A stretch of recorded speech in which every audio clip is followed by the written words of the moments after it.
And still going to be late, half hour to work every day because for some reason it takes me 2.5 hours to actually do anything. Yeah. Yeah. I'm really late because it's salary, and then I go there, right? So I'm like, I could take an extra 15 minutes. Go for it. Yeah. Just own it. Yes. Yes. That's pretty much it. And so I'm like, it is what it is. I was elected to the Springfield City. That's what fun. I'm doing also. It is fun. It's really fun. There's actually a voice about housing on the committee now. Wow. Yeah. That's It amazing. sounds really like our town's shifted significantly. Yeah, In the I bet. last 3 years. It's pretty phenomenal. Hey Molly, what's the easiest way to do this? I just popped this open. Sorry, Tara. Yeah, download and then menu, new. I'll save it to your desktop so it's there.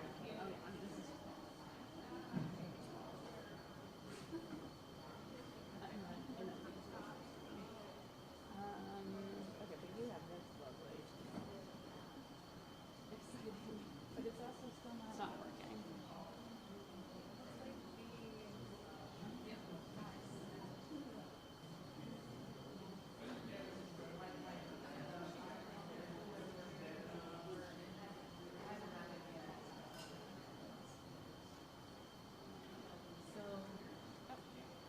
So Windows, the Windows button key, you want to make sure it's on duplicate.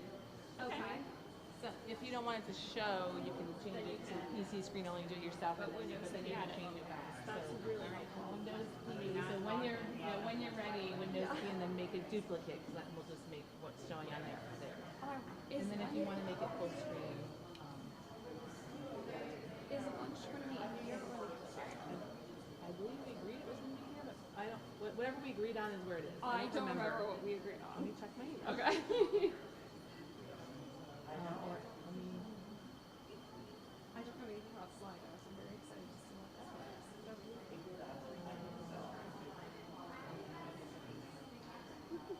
might have to look at this here.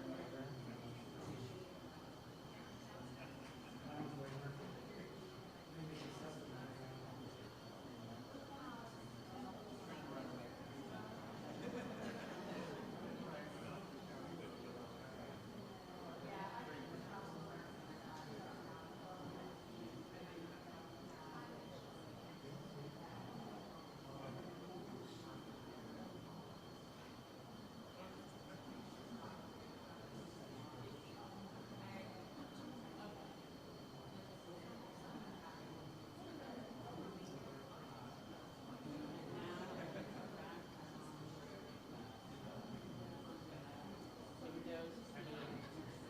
Yep, Windows key and then choose duplicate.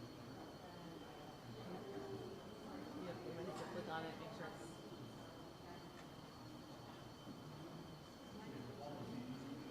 Should be showing up.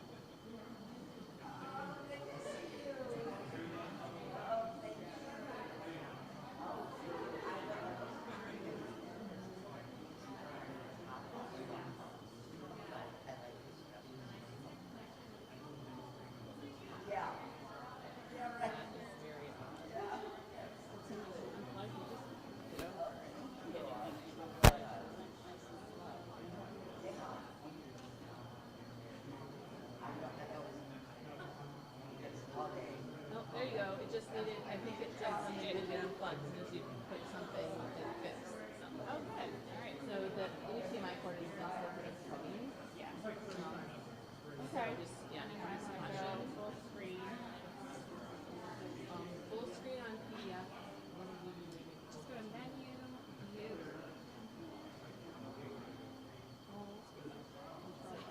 And then there, you can use the arrows I can or I can look at your clicker. No, I'm just gonna have to walk back and forth. I'm flipping back and forth. Thank you though. I don't mind getting your clicker. No, I'm flipping between the website Oh, and the okay. slides. So thank you though. All right, seems like we're all set. Do you have do you want my cell phone number just in case? You can also call my office line. Or a call, but if you're in a situation where you need a text, that's fine too. Okay.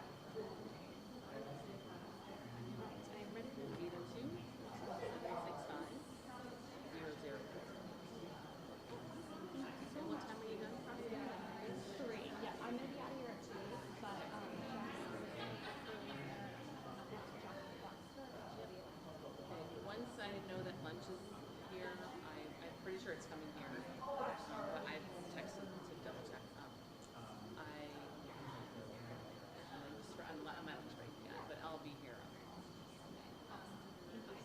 you want to shoot me a quick text as once I hear back about? Oh, yeah. I just need to go to my computer to check where I put the order, and I'm pretty sure it's coming here. That actually might be it. She's like, that's Megan's memo.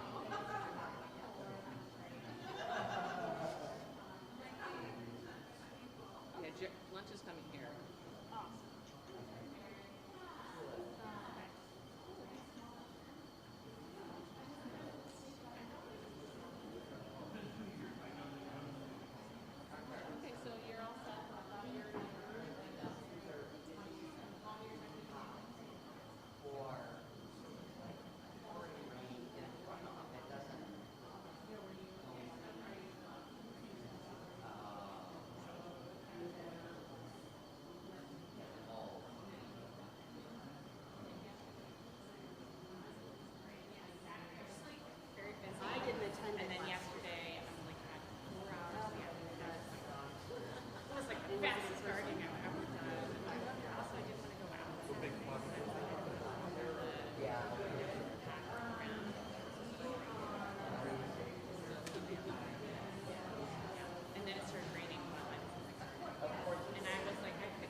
yesterday, and I was like, oh shit, my name's on there. You're actually one of the hosts, so get it together. This is good. Kate is here. That's exciting. Who's the gal in the jean jacket at the bottom table? She's with Abby. Is that Abby Owen? Yes. Yeah, that's her. Okay. Abby Taylor. Do you want to get started or can I say hi?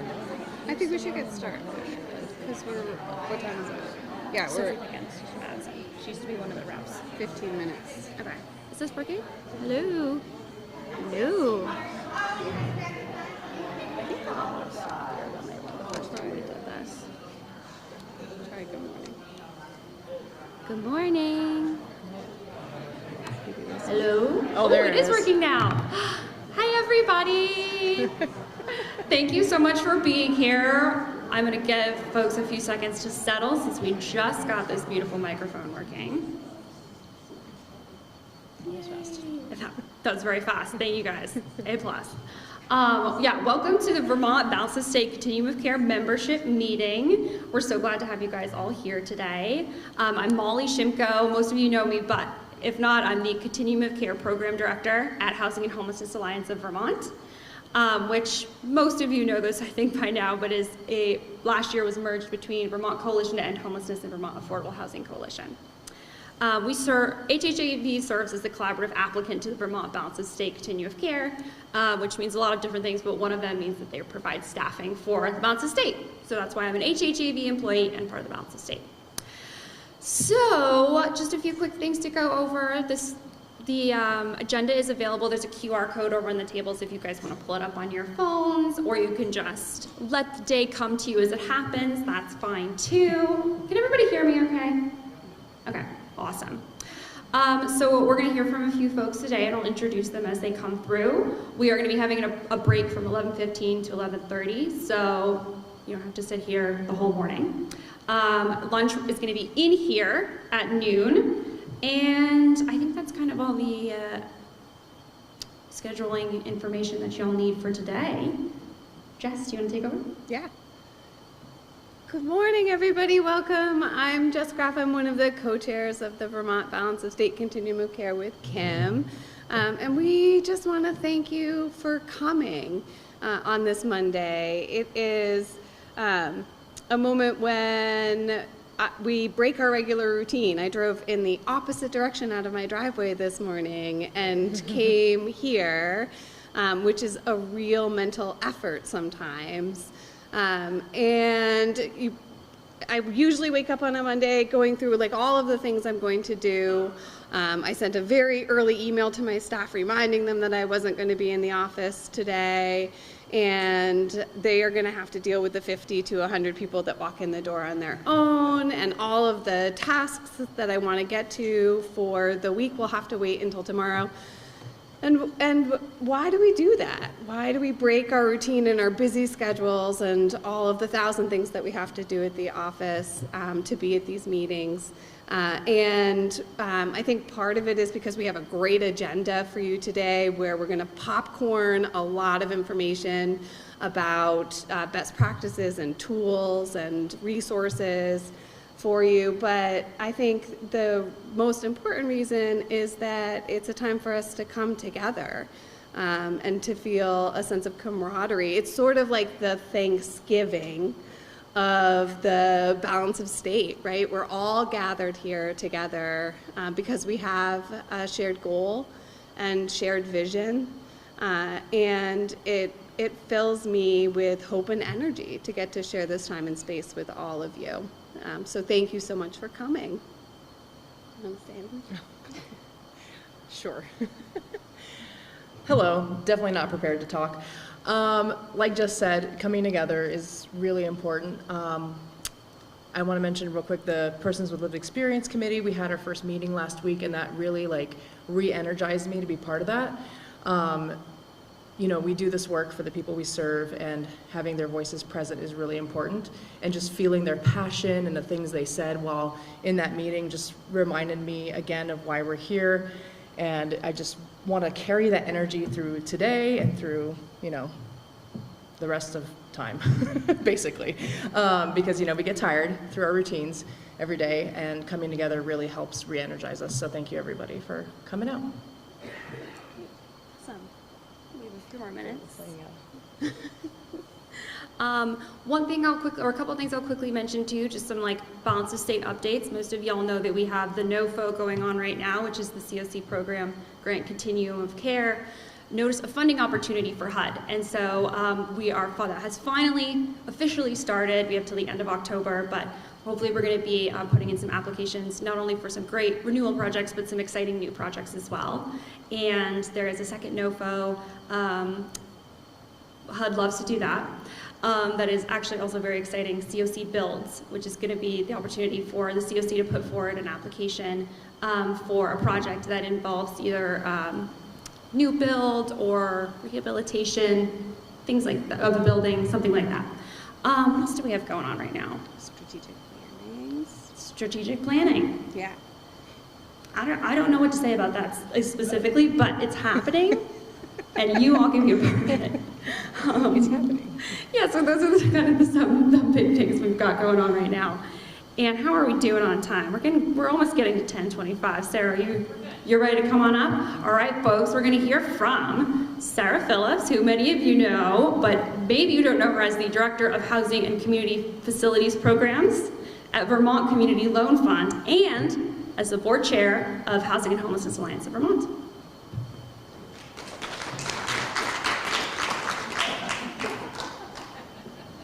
So formal with the mic. I mean, I almost want to just not do the mic, but I know you can't hear me if I don't do it, so here I am.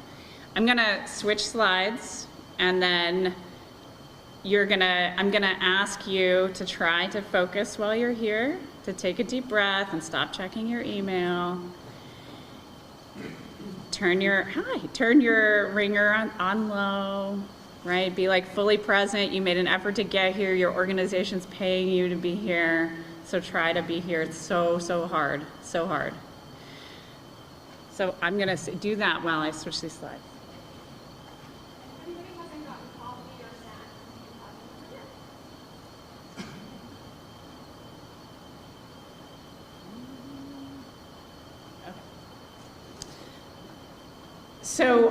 So I'm at the Vermont Community Loan Fund now. So quick commercial, if you don't know what we do, we're a mission-based lender statewide in Vermont. We're a nonprofit, which means that I'm not out there trying to drum up loans. I just get to move money where money doesn't want to go on its own. And I oversee the VCLF, Vermont Community Loan Fund, does lending for small businesses, especially in food, farm, and forest and working lands. And I oversee our portfolio of nonprofit and facility-based lending and affordable housing development. So I stayed in the family, even though I left the balance of state. I'm really still a part of the broader work that we do. And I'm really grateful for the chance to kick off your meeting today as the chair for the Housing and Homeless Alliance of Vermont. So many of you are members. I'm going to take this off. Is that okay? All right. Many of you are members of the Alliance, so if you are, very good. If you're not, you can talk to Frank or Molly and you can still become a member. And our work at the Alliance is really to help create a Vermont where everyone has a home, right? And we do that through education and advocacy and collaboration. And we're the backbone, like Molly said, we're the backbone agency for the balance of state. So, and you know, we haven't always been one organization, and how we organize ourselves really matters. So part of what I want to do today is just kind of have a look back and maybe a little bit of a look forward. So the balance of state has this long meandering history. I was talking to Daniel Blankenship a little bit about it over coffee. All right, so first it was this group of leaders that were informally coming together, right? This was just to connect. This was the days of Rita Markley and maybe Linda Ryan, and probably even before Linda Ryan, just some people informally come together as leaders. And then later they formalized to actually be able to compete and win funding for HUD, because HUD actually created this continuum of care thing. Way back when it was just the Vermont Coalition to End Homelessness. It wasn't even really a continuum of care, it was just kind of this loose thing, not what we know of it today, right? And then it became this organized thing, first actually through the Office of Economic Opportunity, if you did not know, was the original, not even called collaborative applicant way back when, but that was the original. And then later at the Vermont State Housing Authority, which really kind of made us the muscle of a balance of state that we are now through the strength of that organization. And then became this young nonprofit that hired its first ever staff. Right, that was the Vermont Coalition to End Homeless. It was fundamentally always this place to kind of connect and move forward together, even in its long history. And because you solve homelessness with housing and connection, it kind of made sense that the Vermont Coalition and the Vermont Affordable Housing Coalition eventually came together, and now we are the Housing and Homeless Alliance. And so I'm really excited about our next chapter. We're kicking off Housing and Homeless Alliance of Vermont strategic planning effort this fall. Frank's going to talk a little bit more about that. And hopefully many of you will join our annual meeting in person in September. And I want to say how grateful, I want to take a second to say how grateful I am to have Frank at the helm of the Housing and Homeless Alliance of Vermont. I know a lot of you are also. And Frank and a team, we actually have a team of staff now. That's like a whole thing. We have 3. 3 makes a team, 2 is just a dynamic duo, but 3 is like a team. And if you've spent any time with Frank, you know him to have a really sincere kindness and a thirst for learning and a really deeply committed spirit. And so if you haven't, I invite you to connect with Frank today, but also I want you to invite him to your organization to come spend a day with you and learn more about your work also. Sorry, Frank, that's a lot of traveling for you, but. Okay, so here we are. What is a continuum of care? You like that slide? That's a big slide. Okay. This is what PowerPoint did when it designed my slide for you. It put in this very funky little thing. I thought that was good, though, with the whole continuum of care thing. So it's really a few things, right? You heard Molly already say NOFO. Oh, God. NOFA, NOFO, whatever. It's a federal funding program, right? The Continuum of Care program. It's also all the ways that we work together. It's a system of care, right? And then it's this third thing. This is me. I'm just making this up. You can disagree with this. The third thing I would say is it's a collaborative infrastructure.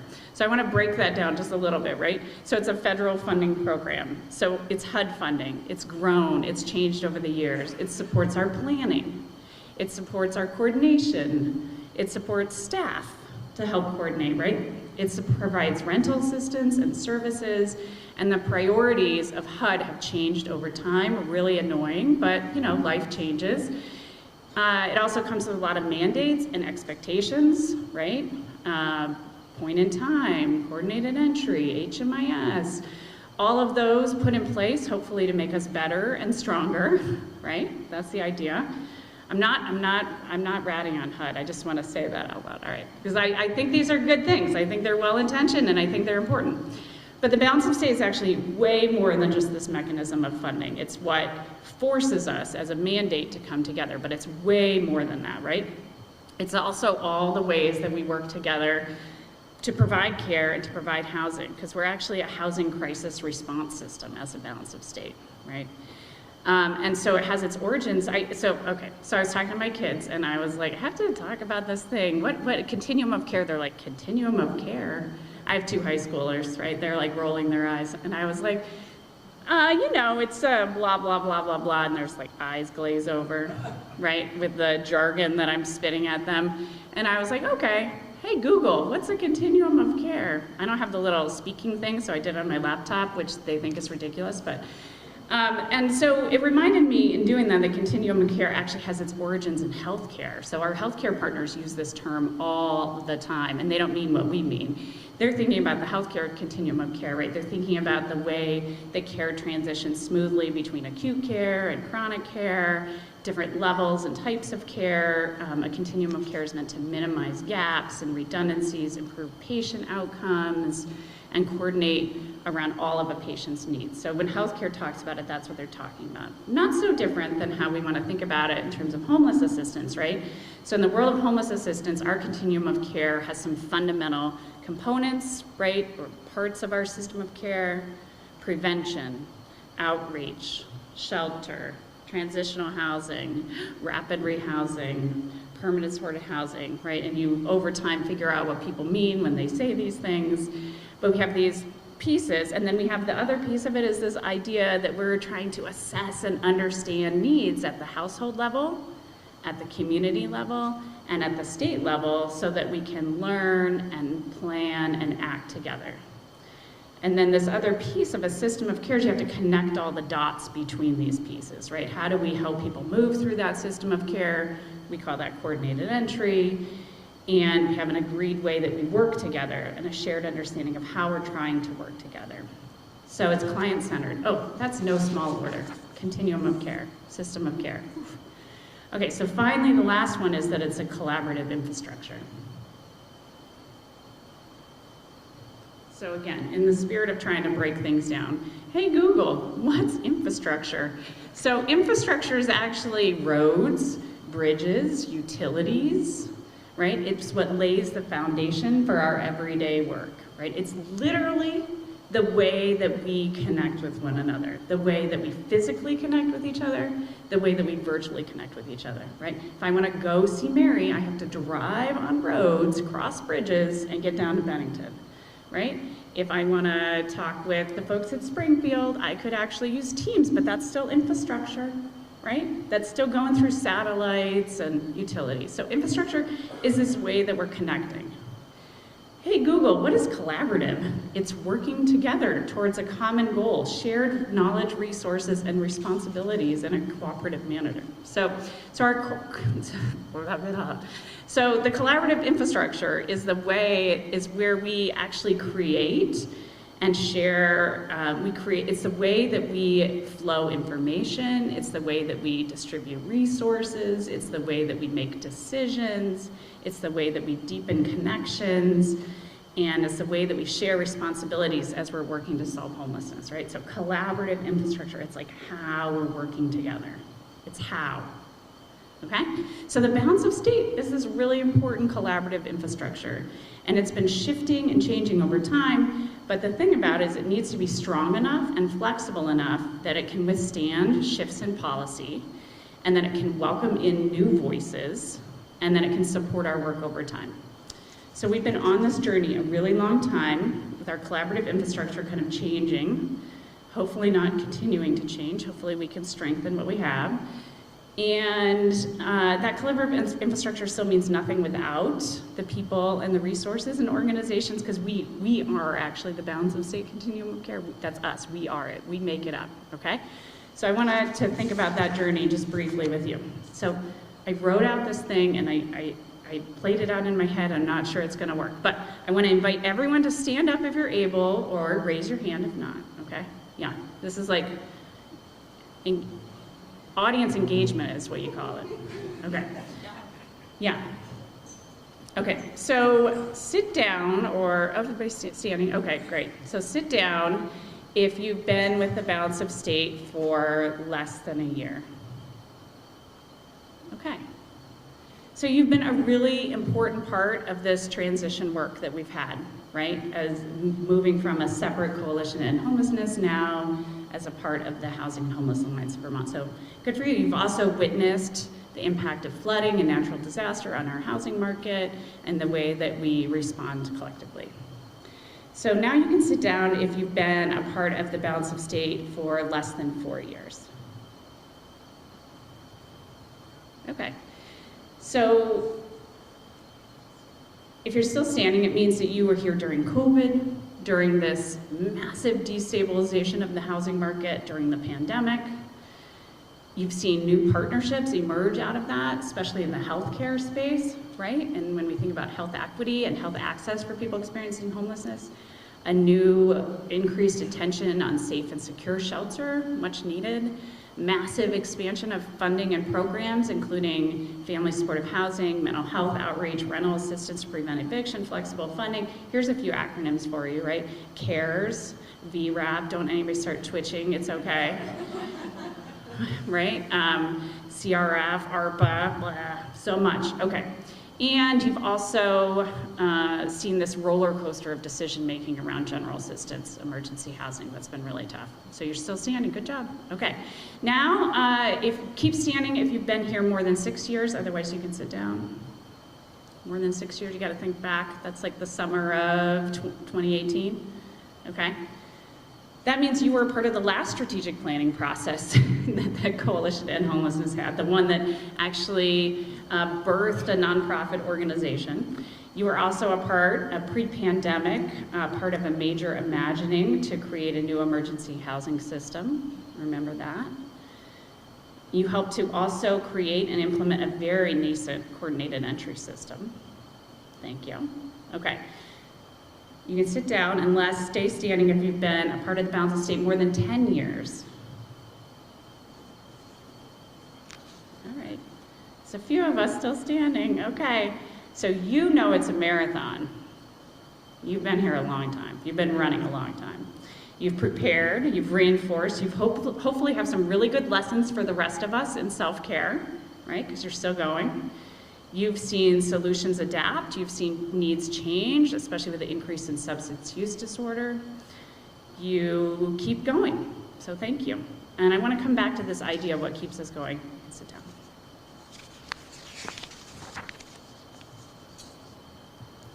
Oh, I'm really starting to slide. Okay, let's see if I can pull this off.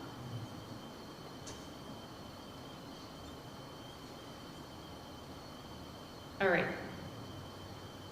Do you know how to do this? You can do the QR code. You can go to slido.com and enter that little number. You too, Frank, everybody. Y'all have devices. I know I told you to put them away, now I have to pull them back out.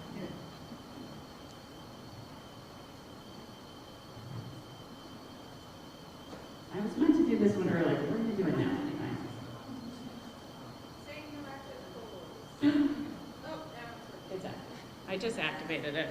Okay, so I was gonna have you do this before I said what I thought a continuum of care was, but we're gonna do it backwards, it's okay. What is a continuum of care?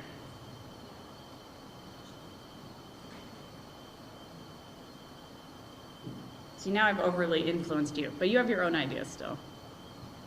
What is a continuum of care?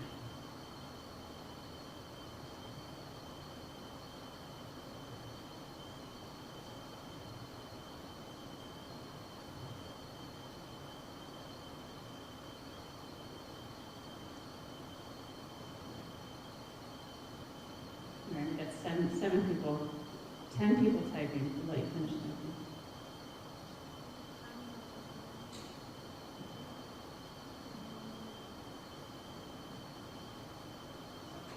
Ooh, network just took the lead.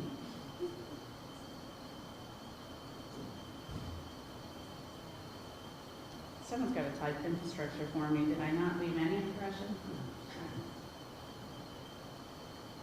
What I love about this is nobody said funding.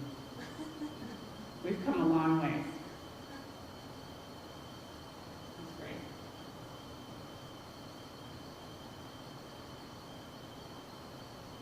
Okay.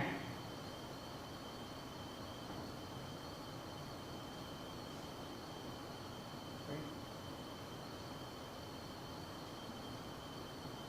So I just talked about who was in the room, right? If we are a collaborative infrastructure, if we are thinking about all the ways that we're working together, if we are a housing crisis response system, if we're meant to represent the myriad of resources and tools and people in our continuum of care, if we're meant to be client-centered and grounded in community, who is missing? Who is not here? And you can think about that both today, statewide, but you can also think about it at your local level, at your local housing coalition, right? Because that is a part of our continuum of care also. So who's missing?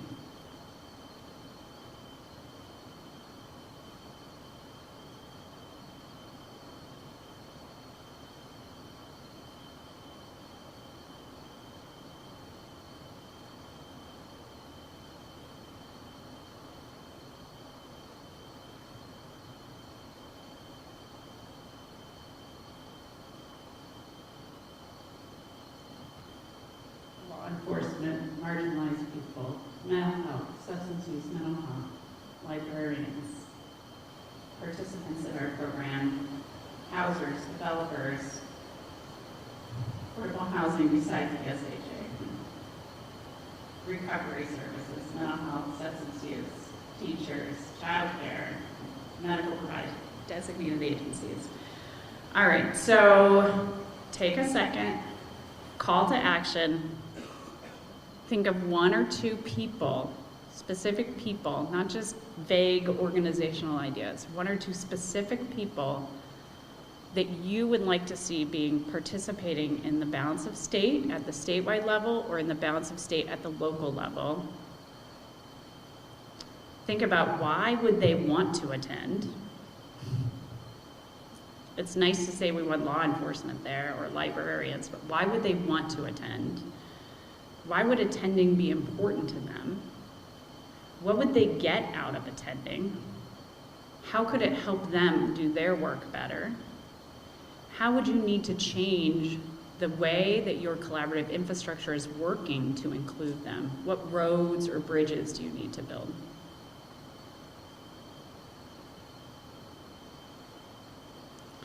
And then, I told you to think about one or two specific people. Okay, you're tasked with going back after today and figuring out how to invite them. I'm not saying they have to come to your weekly Wednesday meeting on Zoom that blah, blah, blah, blah, blah, that they don't want to go to and they don't have time to. They don't even do Zoom, whatever. Figure out how you're going to invite them in. It's a lot, flipping back and forth. Okay, I can do it.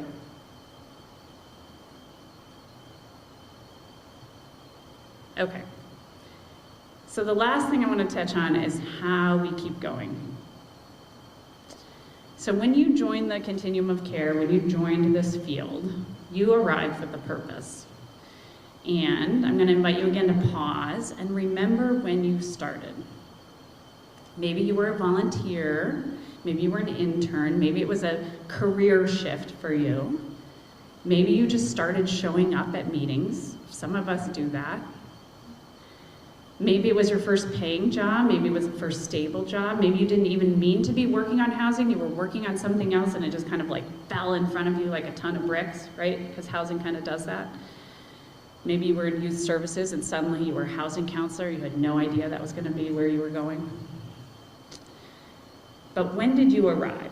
Can you remember that? Can you remember when you arrived at this work? At some point, solving homelessness became a purpose for you. Walking along with someone on their journey while they were suffering, that might have been something you were doing, but at some point, you actually believed that it was possible to prevent the suffering, right? Remember that? You actually thought, we could actually just fix this issue. We could fix this broken system. When was that? Okay, so for me, when I moved around a lot as a kid. I bounced a lot of different zip codes from the Midwest to Western New York, and in doing that, I actually really noticed how a zip code really mattered in a ridiculously big way to people's opportunity and to their future. And I didn't fully comprehend that until I was much older and had a lot of schooling and knew a lot more, but I saw it and I thought it was wrong, and I thought, that's wrong, somebody should do something about that. I'm gonna do something about that. And I really wanted to change that. And I also grew up in a multiracial family through adoption. Some people don't know that. And I saw really from a young age that people really carried and wore their experiences on their bodies in a really deep way, and that the road to healing is really long and hard. And I wanted people to have the support they needed to heal. And some of you are empathetic criers, and I'm so sorry. I'm gonna just take a breath. I really wanted people to have the support they needed to heal. And I really wanted our systems to have heart. And again, this was years before I'd even heard the term trauma-informed care, right? I had no idea, no schooling, and I just was like, this could be different. It was clear to me. And I knew that I wanted to be a part of doing that and being part of making it different. That was part of when I arrived to this work, right? And when did you arrive? Why are you here? So dig beneath the bullshit in your head for a second, because when you arrived at this work is actually in your heart. And remember the moment when you believed it was totally possible and worthy of your effort and your work. So strip away your ego, because there's a lot of ego when we think about why we're here. Strip it away for a second. Strip away the voice that says it's about the victory or about winning. Strip away the ego, the part that says it's about being somebody with something important to say, because we all want to have something important to say. Put all that aside, and just deep inside there is a core belief. You have a North Star, and it's what's guiding you. And I think part of what keeps us going is that we actually have this shared North Star, right? We have this shared North Star that says, we can do this. We can totally solve homelessness. This is something I believe in and something I'm working towards. And this North Star inside of me is guiding me there.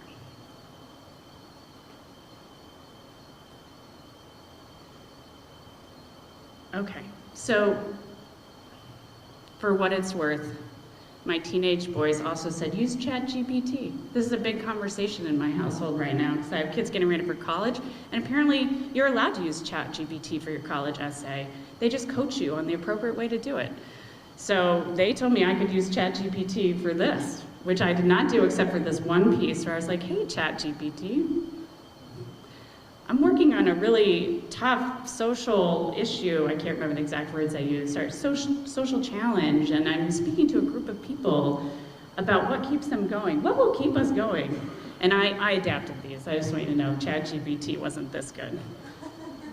But it was helpful for me. So remembering our purpose, which is why I think it's important to think about our North Star. That we lean on each other is part of what keeps us going. That we take a time out, right? Also known as self-care, but that we're able to take a time out is actually really, really important to what keeps us going. And that we adapt and learn, which is a huge reason why you're here today, is to be flexible and open and adapt and learn. That's a huge piece of what keeps us going as a field. And that we celebrate small wins because we're working towards a really big one. And it takes a long time to get there. So, for what it's worth, these are some things that I thought, and ChatGPT thought would be helpful. But one last thing for you. Go back to your slide. What keeps you going?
I thought it said hope and vacation. It says vocation, which I love, by the way. But I also love vacation, and I thought that's awesome that somebody was that honest.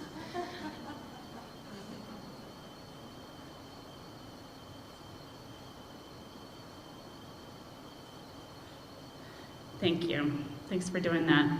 So today, I think, is part of how we keep going as a field. So again, I just want to thank you all for making time to be here today. Thanks.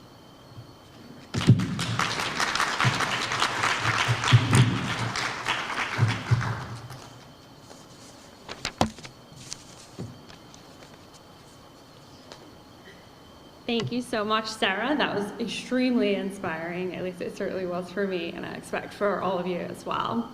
So next, we are hearing from Frank Knack, who Sarah mentioned and we mentioned as well, our Executive Director at the Housing and Homelessness Alliance of Vermont.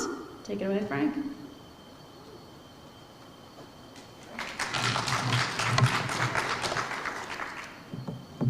Cool. Thanks, Molly. And thanks, Sarah. Is that connected to the web? Yeah. Okay, sweet. Actually, I can do that later. So I don't think what I'm going to say is as inspiring as what Sarah said, so I'm just going to go over a couple of things. Let me get this out of here. So to start, I think I've met a lot of y'all at this point, but if I haven't, I'm Frank Knack. I'm the new Executive Director of HHAV. I started here back in December. My background is more in like traditional civil rights work, and so I've done like issues connected with housing for many years, but never focused on housing, so I still have a lot to learn, so I really appreciate the opportunity I've had to meet with y'all and to learn more, and I'll continue to do that, but really, really happy to be here. I worked mostly in the South, but I grew up in Vermont, so I grew up in Manchester. We moved back here a couple years ago, so I'm really, really excited to be able to do the work I care about in the state I grew up in, where much of my family and friends are. So I want to talk about a couple things today. So I want to talk about our strategic planning process, a little bit about the GA Emergency Task Force, a little bit about our legislative advocacy, and then also talk about the recent Supreme Court decision in Grants Pass. And I'll start with some strategic planning. So as Sarah mentioned, HHAB is in the process of strategic planning. The more I'm learning about the history of the advocacy here, and Sarah touched on a little bit, there's been a lot of strategic planning over the years. And so we really hope you all will understand that we are doing this in a way that we really will hope will inform our vision, and it'll be a collective vision that we've all kind of come together around. But also, as Sarah mentioned, we have a team now, and so we will have the capacity to execute the vision. And so we're really, really excited about that. We have a 3-person team right now, but we hope that'll grow because we see multiple areas already where we really need to kind of build power. And so a little bit about our process. So HHAB had a transition board of directors until the last board meeting a couple weeks ago. And so we now have our permanent board of directors. It's many of the same folks, fortunately, on our permanent board that were on our transition board, but we had really held off on strategic planning until we had the permanent board in place. So at HHAB, we're really focused on like organizational infrastructure things, like making sure we had finance policy, like very boring stuff, finance policies and governance policies, et cetera. And so now we have the permanent board. We're engaging, we have a subcommittee that's working on planning. We are very early stages of that, so we really see this as a process that's going to take many months, hopefully conclude by the end of next legislative session. And what we really want to do is, like, what is the Vermont we want to see? You know, where's the Vermont in 10 years that we want to see around housing, around resources, around shelter, and then how do we get there? And so to do that, to answer those questions, we'll be doing a lot of the traditional work, meeting with y'all, really understanding at the local level what are the things that are making it more difficult in your communities, what y'all see at the local level as real solutions, and then taking all that together and building out that vision. And one thing we also want to do is recognize that to get to where we need to be, it's not only we need to build units, it's not only we need to create more services, but we also need to address the issues that intersect with housing and homelessness, substance use, transportation, mental health issues, and how do we bring all those issues together to move forward.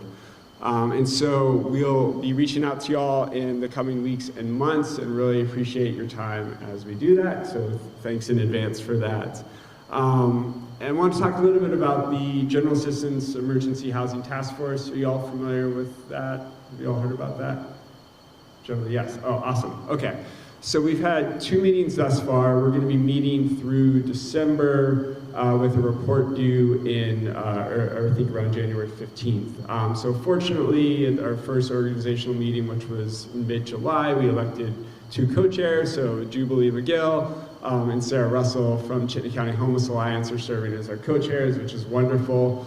And what we're doing right now, we were given a pretty decent list of charges by the legislature that we need to go through and come up with recommendations for the legislature around. But what we wanted to do before we even kicked that off was really center the work and really make sure there's a shared understanding among the members of the task force, but also among legislators who are going to be looking at this record around what actually exists in Vermont.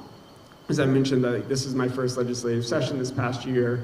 But one of the things that became quickly apparent at the legislature was there was a huge lack of understanding of what actually exists in Vermont in terms of infrastructure. And so we heard a lot about the amazing work that OEO and other state agencies are doing around solving the crisis.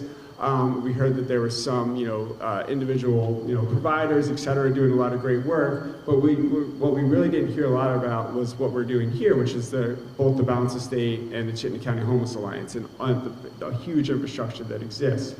And so what we're doing right now with the task force is really trying to set that stage to build the record, to educate folks that this is what exists. And so at the last meeting, we talked a lot about coordinated entry. What we're doing at the next meeting is really trying to ground, the Balance of State exists. This is the huge infrastructure that it brings to Vermont. The Chittenden County Homeless Alliance exists. This is the huge infrastructure it brings to Chittenden County. And then from there, we can start to talk about actually how do we solve those crises now that we have a shared understanding of what the framework is that we work under. So we're excited about that.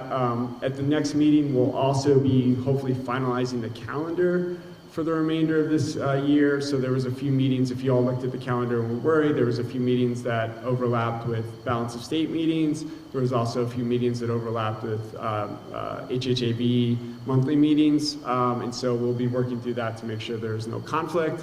And so look, there's a website on ESD's, I think it's on ESD's webpage that kind of goes through the calendar and the charges, but we'll be updating that in the near term to make sure it reflects the calendar going forward.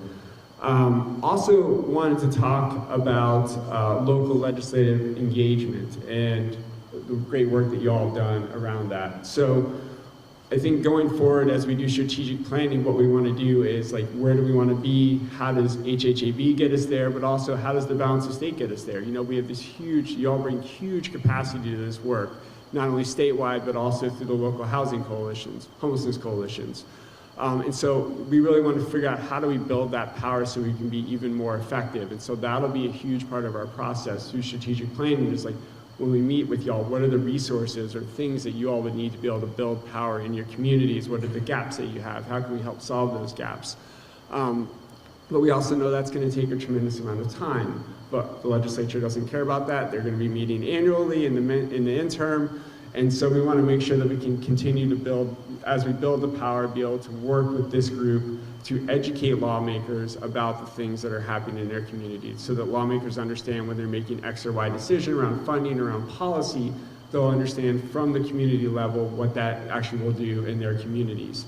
And so, you know, just before I really get into this, I want to talk about a story, because I think when we talk about legislative advocacy, there's often like, you know, well, this is huge apparatus, how do I engage, how do I have impact? It's really hard to do that. And so, tell a story that I've told a couple times before from one of my previous jobs. So when I worked for the ACLU for a while, and I worked in ACLU in Texas for a while. And so in Texas, the Senate districts are literally bigger than the entire state of Vermont. There are about 950,000 people per Senate district. So what is that, like 1.5 times the entire Vermont population. And so this was, I think, like the 2011 legislative session. And, you know, things have gotten completely different since then, so you have to kind of, you know, ignore what's happening today and think back then. But, you know, as of currently, back then, one of the big issues in Texas was reproductive justice, reproductive freedom, and attempts to restrict abortion access. And so the Texas legislature had its sights set on fairly dramatic changes to reproductive freedom in Texas. I know this is a little bit off topic here, but really it'll give kind of set the stage for, you know, how people can have impact. And so the Texas Senate had met, you know, they understood what their agenda was in Texas among the Republican Party of what they wanted to run through that legislative session. And so again, these are 950,000 person per districts. And so they had their sights set on this abortion bill. We were working really hard to educate people about, you know, the impacts, but what we were really trying to do as well was really trying to get people to contact their legislators in district. And so we didn't think we had much of a chance, because the entire the House, the Senate, the governor was all controlled by the same party. They had pretty decent majorities in the House. They had the governor who was fully in line, and there was one Senate seat that we needed to flip to be able to kill the bill. And so we put tons of time into a few senators trying to educate them around what this would do to their communities. And so in a district of about 950,000 people, any rough guess of, you know, how many people you think it would take to swing a senator? None? Okay, so we were able to persevere in the end. The bill went down. We got a Republican senator to vote the right way on the issue. And we asked him afterward, you know, what was it that flipped you on this issue? You know, your caucus was pissed at you. Everyone in your party was pissed at you. How many people in your district reach out to you to flip your vote? He said 400, he heard from 450 of his constituents. So in a Senate district in Texas of 950,000 people on a priority issue for the party that they were getting tons of pressure to pass, 450 people contacting that senator flipped him on that issue. And so what I think that shows is, particularly in a state like Vermont, where we have way fewer, way smaller districts, It only takes a few people reaching out to their legislators and educating their legislators and telling them how they like or don't like something to make a huge difference in this work. And I think that's something we saw firsthand last year because of the work of this group. And so, we had sent you all, I'm sure it was a little obnoxious, pretty regular emails saying, please contact your legislator, tell them to do this or do that. And so before, in prep for just writing some notes for today, I looked back because I had forgotten some of the details. But so thinking back to the beginning of this legislative session, both for the Budget Adjustment Act, which was the bill that got us through the remainder of FY24, which was through June 30th of this year, and then for the FY25 budget, which is July 1 of this year through June 30th of next year, I was looking back at where we started. And where we ended was not ideal by any means, but substantially beyond where we started. And so just if y'all will go back in time with me, when the BAA was introduced by the governor, he had asked for $4 million to set up shelters in 5 communities. There was going to be no funding to continue what was in the June cohort to keep them housed. We thought we were going to get to the end of the adverse weather conditions and then have months where we were going to have hundreds, potentially thousands of already vulnerable Vermonters out on the streets. And so because y'all made your voices heard, contacted your members, wrote letters, etc., we were able to continue to keep all those folks housed through the remainder of the Budget Adjustment Act period through June 30th. And so that had a huge impact. We talked with legislators who are like, I'm hearing from folks in my community, we're hearing from providers, we can't do this to our community. And so that was the Budget Adjustment Act. And then now I looked at the FY25 budget and where we started versus where we ended up. So where we started with the FY25 budget was a proposal for $24 million to continue the GA program. They were talking about 28 days of capacity per person for folks in the program. And then they were talking about substantial revisions to adverse weather, including limiting it to just children, people with disability, and people over 65. So huge problems in that bill. We also had a Senate that was much more aligned with that position than the House was. And so working with the House, we were able to kind of move the issue. And when the bill got to the Senate, if you all recall, we were sending out frantic emails about caps. And so they were talking about having caps even on, we were able to kind of get them to bring everyone back into the winter program who was eligible under the vulnerable categories and the catastrophic categories. But they were talking about capping at it, I think about 1,300 people per night. And they were talking about capping the rest of the year at 900 rooms per night. And so while we didn't end up exactly where we wanted to be, we were able to get rid of the winter caps and have the rest of the year caps set at 1,100. So huge improvements. And again, that was because senators and House members were hearing from their constituents, they were hearing from y'all about the huge impact, the harmful impacts that would have if they didn't pass those bills or at least up the money. And so we started with 24 million for GA, we ended up with about 44 million for GA. So huge improvements in the work. So thank you all. And I know this was really ad hoc last session, but one of the things we're going to be doing through strategic planning is figuring out how we can be much more efficient in that program. How can we reach out to you better? And so, as I mentioned, this is going to be a huge, timely process. And knowing that, I just also wanted to make space today to see in real time now, if you have any thoughts, going back a couple of months to the ways we were engaging with y'all, and just knowing that next session will again be a little bit of an ad hoc session because we won't be through planning and may not have been able to meet with y'all. If y'all have ideas for how we can be more effective in contacting y'all as a different types of resources, we were trying to get out template letters, but if, I just wanted to open the floor up and see if folks had ideas about how we can be more effective at outreach in this interim phase.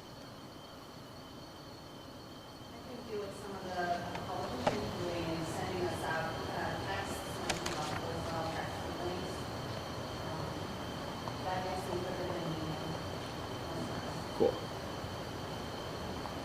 Any other thoughts?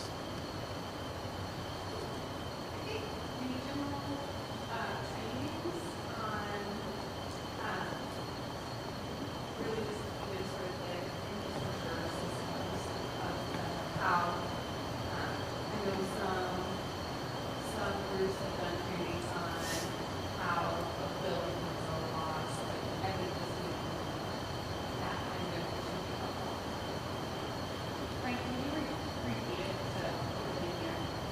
Yeah, so Jess was saying in terms of having regional trainings, how a bill becomes a law, that's definitely something we can do. And I don't know, like, would it make sense for us to do that with each of the local coalitions, like to have the local coalitions invite us? Is that something folks would be interested?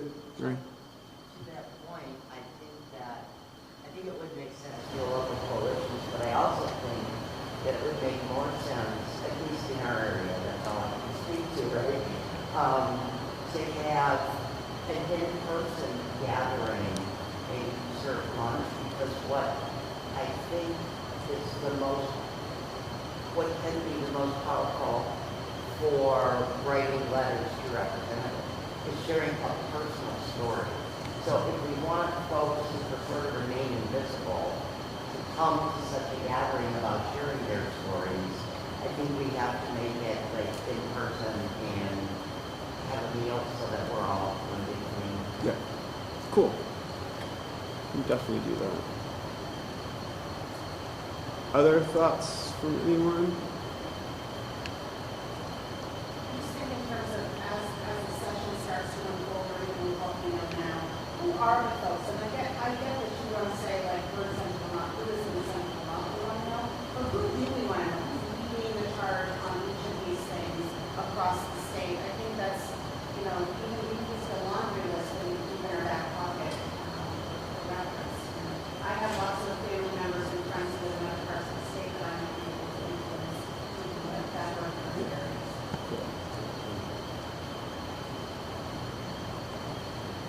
Sissy? It would be helpful to have the Alliance help local housing programs coordinate in district meetings with their legislators. And, I don't know that everybody has a relationship with their legislator already. I mean, even though the districts are small, still thousands of people. Yeah. Senate districts, obviously, tens of thousands of people. So yeah, that would be really helpful. Cool. So coordinating, having HHAB coordinate industry meetings between coalitions and partners and legislators. That's definitely something we could also do. So thanks.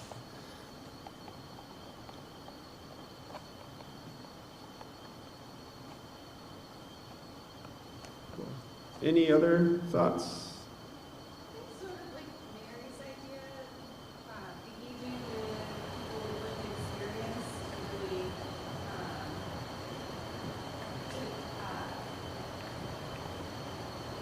collaborate with them about ways that they can have a voice as possible to strengthen and support their voice.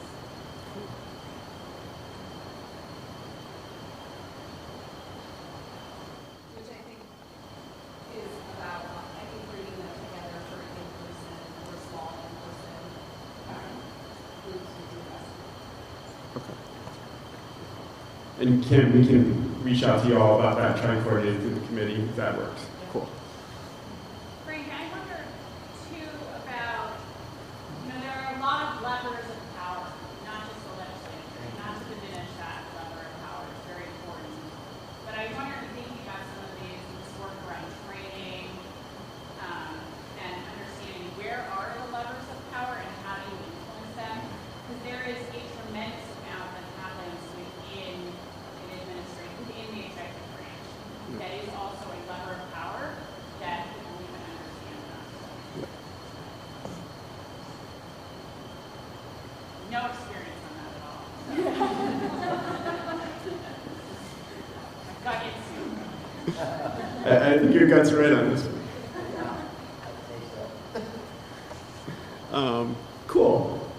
Well, I really appreciate all this. So as I mentioned, we'll be doing, much more intensive outreach around our planning and figuring out how we can build the infrastructure. But in the interim, we will take all these back and figure out how we can plug these in, and we'll definitely be in touch over the coming months about this. So greatly appreciate it. And then the last thing, I only have a couple minutes left. The last thing I just wanted to quickly touch on is the grants pass decision. So I assume y'all know what I'm talking about. This was the Supreme Court case. I think it was the second to last day of the term in the June that the court said that anti-camping ordinances, even when there's not sufficient shelter space available, is not a violation of the due process clause. cruel and unusual punishment clause of the 8th Amendment. So there is deep concern, even in Vermont, that this may open the floodgates. We know over the years there have been numerous municipalities in Vermont who have thought about this, who have brought up ordinances, but have been talked out of it, in part because there was a question of whether they could be held liable in court and challenged in court on this issue and prevail. And so now that this case was decided, I think there may be some municipalities that are looking at this through a different lens and thinking that maybe it's worth trying to pursue. And so I wanted to kind of touch on a couple things around this decision. So first, while the court did say on this specific question of cruel and unusual, it's not a violation, what the court didn't say, and if you read Justice Sotomayor's dissent, which is really, really great, definitely recommend it, is they did touch on numerous other potential constitutional claims around like excessive fines, due process, seizure, etc. And so if you're hearing of your municipality thinking of doing that, it is definitely worth lifting up that there is still potential for litigation on the issue. It may be extremely costly to them. And so another reason why they should maybe not do that, but then also go back to the core point, which is this is actually highly counterproductive public policy. We know from data that getting the solution to this is housing, that the crisis right now is because we have a lack of housing, because we have an increasing gap between wages and house prices. And if we want to solve the crisis, we need to actually invest in that. And by putting people into criminal jeopardy, you're not only wasting funds in that respect, but you're also putting up additional hurdles in front of those folks because it gives them a criminal record, which, as you all know, makes it harder to get housing, it makes it harder to get employment, the very things that help people come out of being unhoused. And so from a legal perspective, from a public policy perspective, this is an absolutely horrible idea.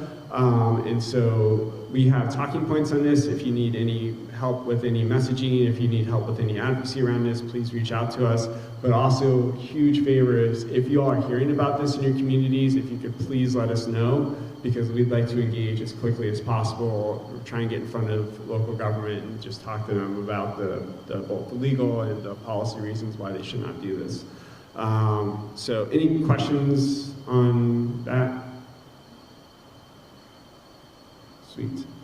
Cool. I think I'm at time anyway, but yeah, really, really appreciate y'all coming here today. Really look forward to getting to know y'all a little better for those who I've met, and then for the folks I haven't, getting to meet y'all. And yeah, thanks. Bye.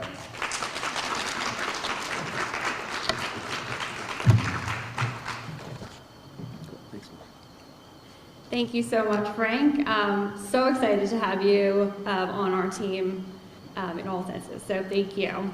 All right, you guys, we are at time for what I like to call sunshine break. If you want to go outside and get some sun, or just chill, get more coffee and snacks, whatever you want to do, we'll be back here at 11:30. Thank y'all.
you know, we're just as puzzled by some of these decisions as you are.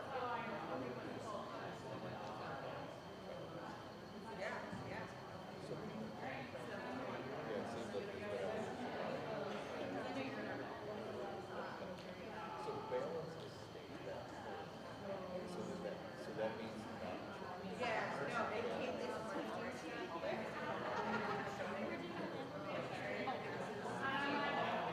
Happy birthday.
Yeah, I mean, that's certainly the workaround that we can do.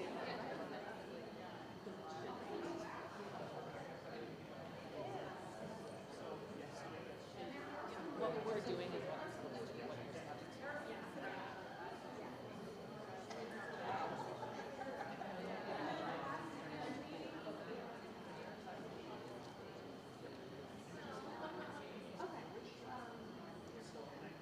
Is that okay? We're gonna restart the computer and restart this.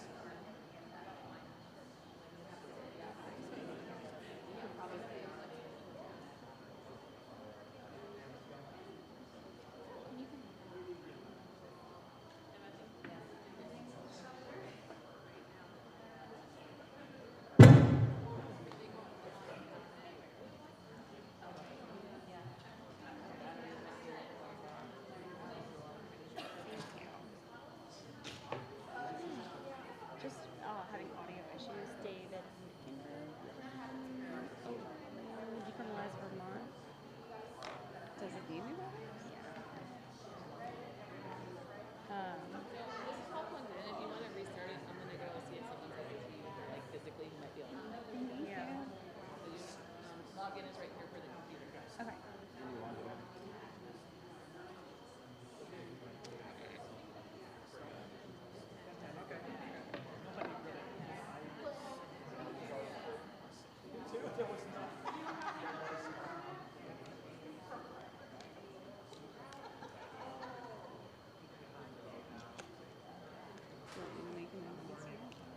I think everybody can see it.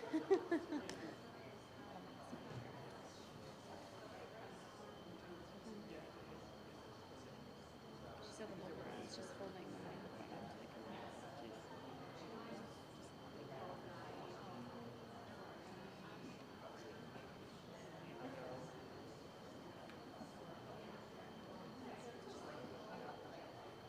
Good news, everybody. We're having some technical difficulties with computer audio for our next presenter, so break is extended. So just keep doing what you're doing.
I'm guessing it's over here, actually. Yeah, so he's not on.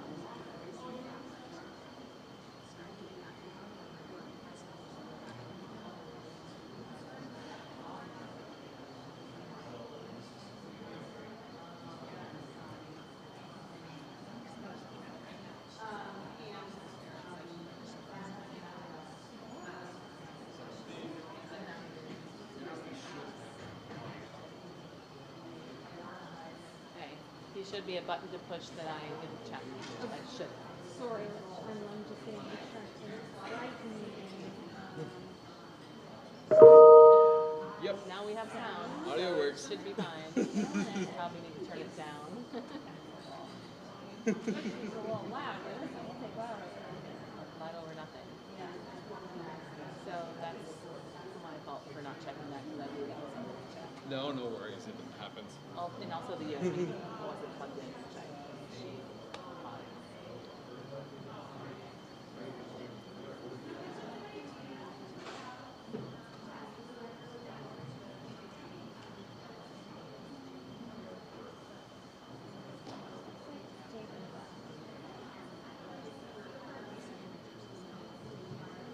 can, so if you send me that link, I can join it on my phone to make sure it works. Oh, yeah. Alrighty, well, should be all set. Let me know if you need anything else, not a problem. I apologize for that. I know No, that it's you all like, good. checked and I didn't think of it. David, it looks like we should be all set now for my computer test.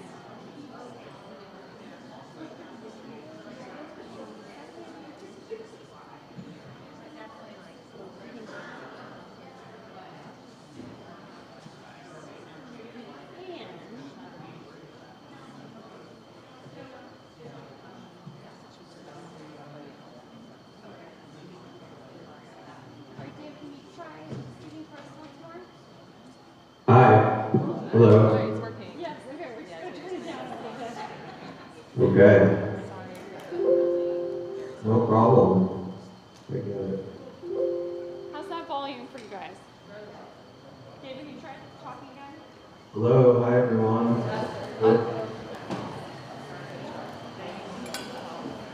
Oh. Is this thing on? I can't. I don't know if your camera can go on or not, but Oh, yes, totally can. Well, you're not gonna see, you're just gonna see me speaking, but. oh, okay. You can turn Hi. You can just So there's a room full of people there. Yeah. Okay. Hi, everyone. Wow. Hello. It's like a stadium. Awesome. So David, I'll give you a quick introduction. So welcome back from break, y'all. We're going to be hearing from David Mickenberg from Decriminalize Vermont. And take it away, David. Okay, great. Well, thanks so much for having me. And I mostly want this to be a conversation, but I think I was asked to present to folks a little bit about the legislation that just passed, H72, which authorized the pilot project establishing an overdose prevention center in Burlington. And I just want to start, I don't know how many folks in the room, maybe you can raise your hand. Do you know what an overdose prevention center is? Have you heard of them? You could raise your hand. Okay. So for those that don't know, maybe I'll just give a 30-second. An overdose prevention center is a place where people can legally, safely consume drugs, illegal drugs, and be given an opportunity not just to have their lives saved, which is sort of the core function of an overdose prevention center, but also to be able to access services and be a bridge to a variety of interventions to help people in their healing process. So overdose prevention centers have been around for decades. They've been extensively researched. One statistic that I think is noteworthy is that in the history of overdose prevention centers, there's never been a fatal overdose in the many centers that exist worldwide. In Vermont, we have never had an overdose prevention center. In the United States, we have currently 2 operating. Those are operating in New York City. They are operating with the approval of local law enforcement, meaning the district attorneys agreeing not to prosecute both the center and the people that are utilizing the center. And then we have the state of Rhode Island, which authorized through state legislation similar to ours, the establishment of an overdose prevention center, which we think will be coming online this coming by the end of this year, we hope. So there have been a lot of lessons learned out of those that have operated around the world. Canada has a number of overdose prevention centers. And I suggest that if folks are interested in the research, I can put in the chat as people are asking questions some really great research databases that you can access to look at all of the different positive impacts that overdose prevention centers have. So in the legislation, which was H72, it authorized one pilot project. I should say, when I say it authorized a pilot project, it funded one pilot project, but the legislation itself would allow for other overdose prevention centers to open should a community want to do that and have the funding either through private funding or municipal funding or other avenues of funding to do that. So the legislation funds a pilot project in Burlington. It authorized $1.1 million of opioid settlement dollars to that project in Burlington. The money will flow through the municipality after an RFP process. And the basics of the legislation are sort of set the broad parameters of what an OPC should do, the type of folks that would work there, the type of things that would be available to folks like medical interventions, syringe exchange, certainly naloxone and oxygen made available when there is an overdose that occurs, and then establishes that the Department of Health will promulgate guidelines, not regulations, but guidelines by September 15th to get into some of the specifics of the operating of an overdose prevention center. And in return for a center and its participants following those guidelines, they will receive criminal and civil immunity if they are operating within the parameters of those guidelines. So while we've heard a lot about OPCs in terms of sort of these kind of amorphous things with a lot of complexities, and I would say they are in some ways. In other ways, they're sort of very simplistic or build off of the things that we are already doing. So if you have a local needle exchange or a syringe exchange, many of those services that are offered by syringe exchange would also be offered at an OPC. The one difference being people can physically be there, consume safely, and there will be a trained professional observing the consumption to make sure that if a intervention is needed, then it will be available to that person. Why don't I just pause there to see if there's any questions, thoughts, any concerns, anything? No? Okay. Well, one of the things that I would mention is that the reason that Burlington was sort of designated as the first pilot site where we can learn from their experience is that many of you know, while we're experiencing overdoses around the state, some in higher levels even than in Burlington, because there's a concentrated number of people that are consuming oftentimes in public, and all the things that are associated with that, including hazardous waste, litter, and things like that. It seemed to make sense that Burlington would start this, see how it goes, and then other communities can learn from the examples that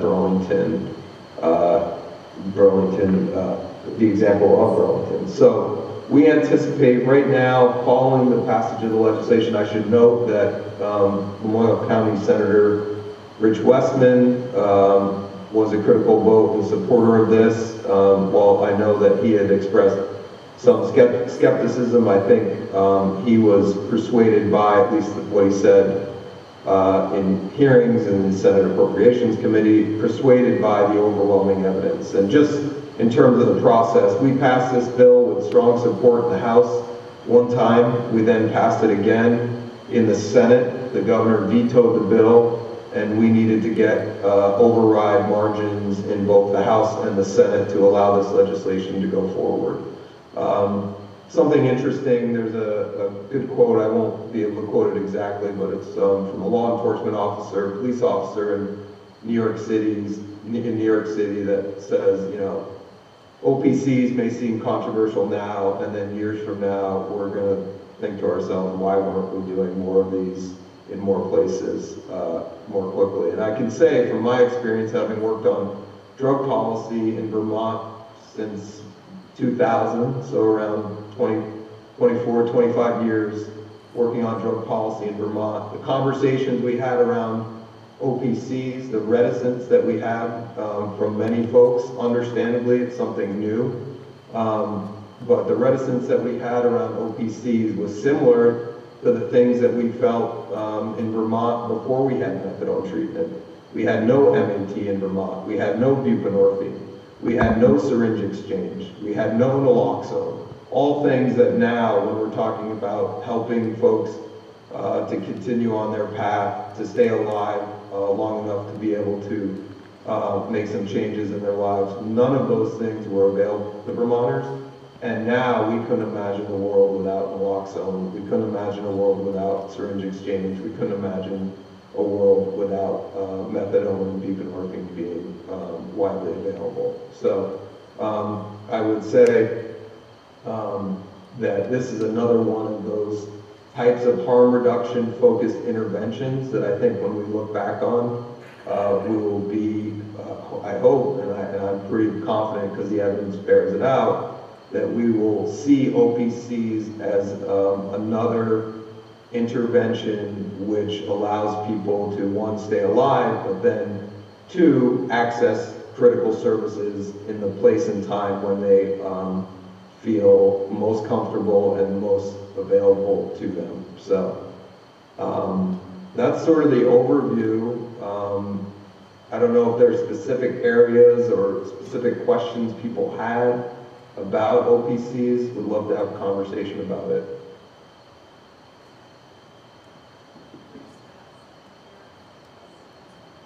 I can't hear anything, or maybe just nobody has any questions. We have time for, I think, maybe one question. Okay. And so, we're going to oh, we just have to give up the microphone. No, I can. Okay. I was just, excuse me, I was just curious about about providers who are interested and willing to participate in this, and if there's plenty of providers.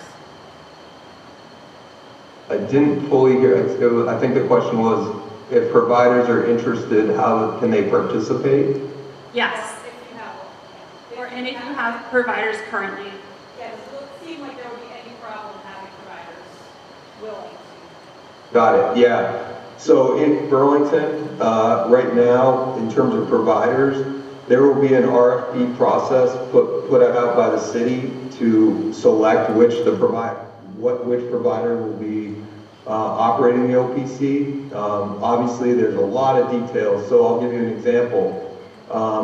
Right now, one of the leading modalities in which people are overdosing is through inhalants, through smoking. And so OPCs often have both an injection room and a smoking room, making sure that providers have the ability to address both of those modalities will be important. But we're having regular meetings now, and if folks are interested, providers, please be in touch. We're having regular meetings every other Wednesday about the implementation in Burlington, but I think it would be great to have folks from other communities listening to all of that and participating in that process to make sure that the OPC that we have in Vermont is a model for the rest of the country. I'll just give another example. In San Francisco, they did a city-sanctioned OPC pilot that was short-lived but very effective when it was there. But one of the difficulties that came up, one of the benefits of an OPC is to alleviate the pressures on emergency services, so EMS and fire and other folks that are now being called often to overdoses. San Francisco required that every time there was an overdose in the OPC, that EMS was called. By the time they got there, the overdose had been reversed and the person was fine. So making sure that our guidelines and that our processes are available and accessible to everyone, I think makes a lot of sense. So I think there's a lot of providers that are interested in doing this, and we'd love to talk to others in other communities that may want to do something on a very small scale, which could happen. As long as you're within the parameters of the law and the guidelines that have been established, and you wanted to do an OPC, there's nothing in this law that would prevent that. So I hope that answers your question. Yeah. Thank you so, David, can you hear me okay? Yes. Thank you so much for speaking with us today and for sharing information about OPCs. We really appreciate it. And we're running up against time here, so just wanted to say thank you. Thank you, and I'm going to stay on for a minute just so I can pop something into the chat for you, if that's okay. Oh, yeah, that would be awesome. Yep, I'm going to take you off of the big screen here. Okay, yeah, this is just a opcinfo.org where there's just a ton of information. If anyone's interested in the research and the science behind OPCs, you can find it all there. Awesome, thank you so much.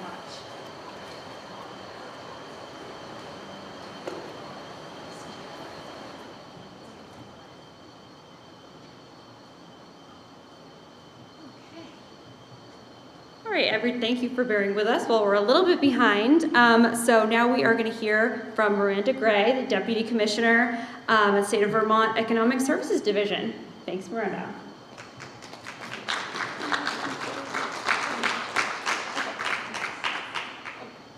I'll keep this in here for you, then that's a little bit easier.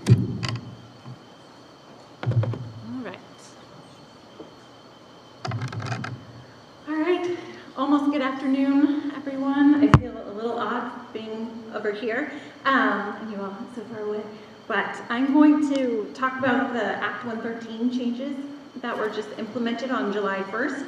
I'll go high level and then give you a little bit more detail about September 15th, which is like the next big change. And then I don't want to interfere with lunch, but I am happy to hang around for a little bit after to take any questions that folks might have. So as probably everyone in this room knows, Act 113 was implemented. Some major changes came with that. Probably one of the biggest changes is that there's an 80-day limit now for people to be able to stay in motels. That excludes the winter, but it is quickly coming upon us. 80 days actually gets, if people stayed steadily through the program starting on July 1st, gets you to September 19th.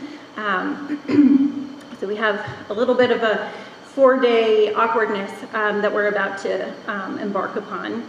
The other thing that the changes did were we no longer have two separate categories. We used to have a vulnerable and a catastrophic. One came with 84 days, one came with 28 days. Now across the board, it is 80 days.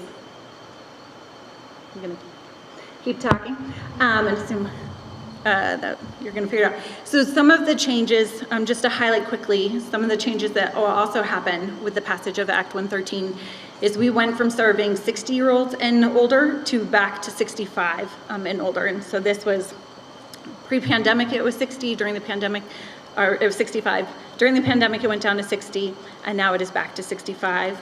Families, it used to be ages 6 and under, if you had a child at age 6 and under, and now it is age 19 and under. So that was a change that went into law last year and remains. And now it is any pregnant person for any trimester. It used to just be your third trimester of pregnancy.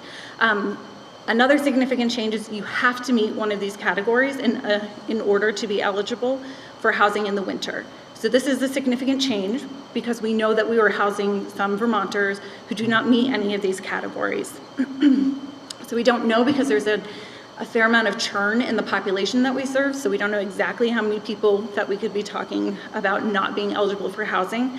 But there was another component to Act 113 that gave the Office of Economic Opportunity $10 million to stand up winter shelters, and that is for the purpose of being able to serve these households that won't be eligible for a motel stay through economic services.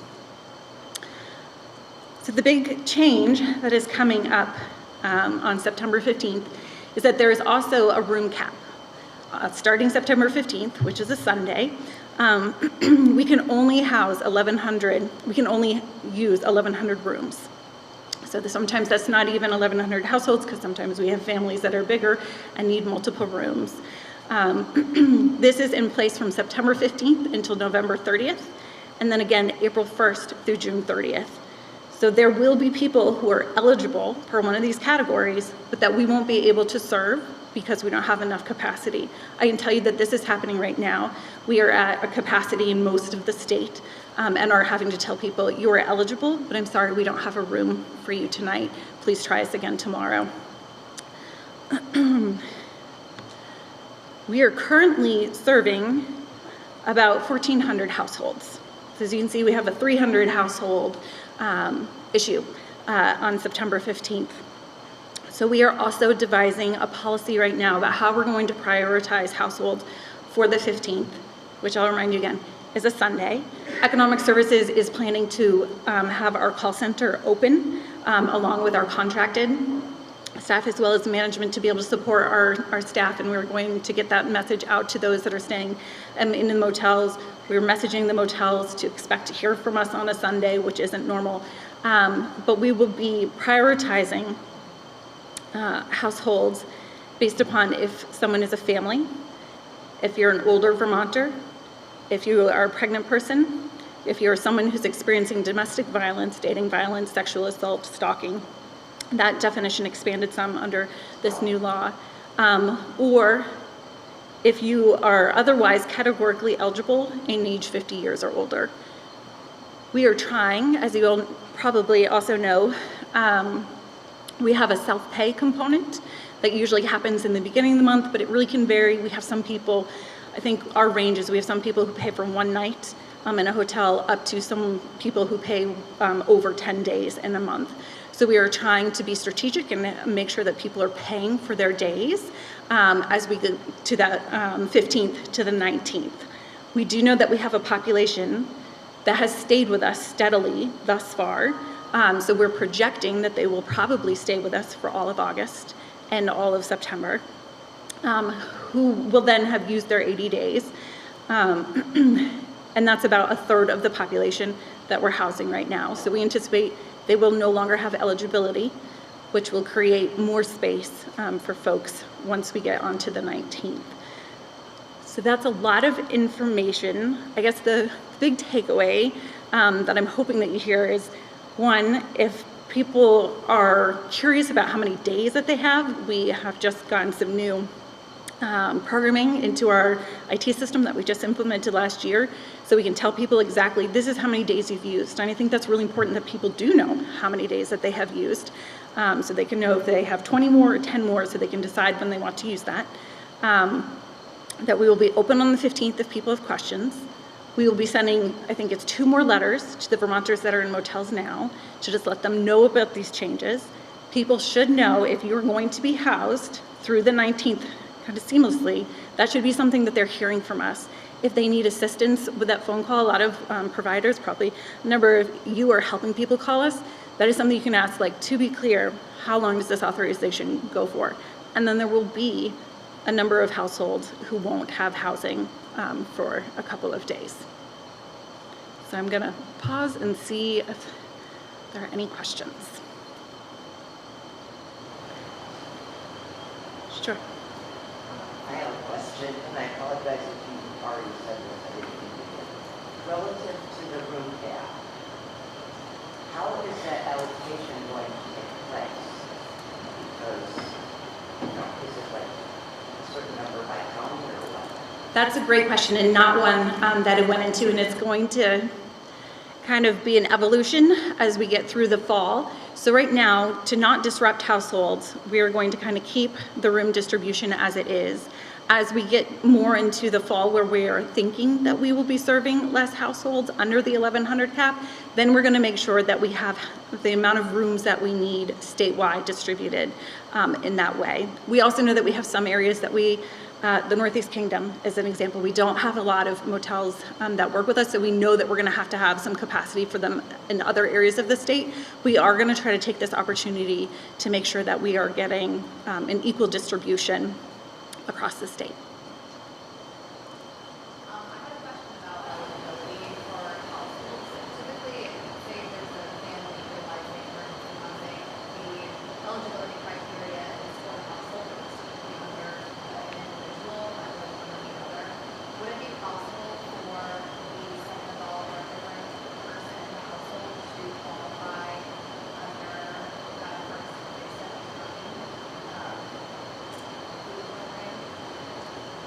Ooh, that's a great question that I'm gonna have to go back and ask my attorneys how that works. I think we do look at it as a household, and if you are one unit, then you are one unit. It can't just be like, oh, now I'm gonna swap into Miranda's name and get 80 more days. That's what I want to say is the answer, but I will follow up and make sure that I loop back and get you the answer. Creative thinking. Yeah. Hi. In terms of the 1/3 who no longer have eligibility roughly in the middle of September, do you have those numbers broken down by eligibility categories and then like counties? So we're working to have that, and also knowing it's just a little bit early right now. Although we've had a change of 200 households just in the month of July, right? So we had 200 leave, 200 come in, and so it's really hard for us to be exact on who we're gonna have and how much time, because right, like now the new households that have come in over July, their 80 days are going into October. Some of them could be going into November, so we're gonna have a general sense, but we know that people's situations change daily. So we'll have an idea, but not an exact science. I know I was in Brattleboro last week, and I think when I was asked that question, like our best guess for Brattleboro on what's gonna happen on the 19th is that there will be 35 households that would no longer be eligible. But that's assuming nothing changes for those. So we are trying to get that information, but. Can we possibly get, even if you're saying to us, this is a snapshot in time, as of right now, this is what it is. I think that would be really helpful for us in terms of a plan. Do you mean at the lead agency level, the region? Yeah, to the lead agency from the local, Yeah, and I think we often have worked with field services to help get information out, so I can talk with them about that as well, and just the rough, like, I can't give you the who, and depending on how small the number is, like, we have some categories that get pretty small and very identifiable very quick. You might already know who they are, but I can't say that, but we will give them a general sense of we have this many in these categories, and maybe it won't just be broken down by number, but I'll see what I can put together. It'd be really helpful in terms of planning around any purchasing or gathering of emergency supplies that need to be discussed. At what point are people going to be told their exact exit date? Because that would also be helpful. When they reapply in September, will they be told their max date for when they need to exit? Yeah, so households should know, because we allow households to reapply within 10 days of when they would have their last date be. Here in the next week or two, people should have a general sense of like, oh, okay, I have used whatever, it's 60 days, 65 days, and so this is gonna be my last date. It's tricky for us to try to put notices under doors. Same thing, we can't tell motel owners exactly how many days somebody has used, and just doing a mass mailing under doors, which is our most successful way of actually getting information to folks, putting things in the mail. We have a huge stack of mail that just comes back. It doesn't work. We continue to do it. But I would say, like, if you're working with someone, once again, just ask them, like, if I keep using my days, what will be my last day? And we can definitely give them that information. Even though will the letters that you send be saying things like it would be a good idea for you to let any providers or retailers know how many days you have? I mean, like giving them that kind of. Right. Not you telling them what they are, telling them that they should be asking. Right, so yes, to us telling them to ask. We haven't directed them to the community providers, not knowing what the capacity is. We have asked them to call us, and we will make referrals to community partners if they aren't already connected. But certainly anyone that already has like an authorized rep, that is a conversation. That authorized rep can call us, and we can also say, this is how many days that they have left.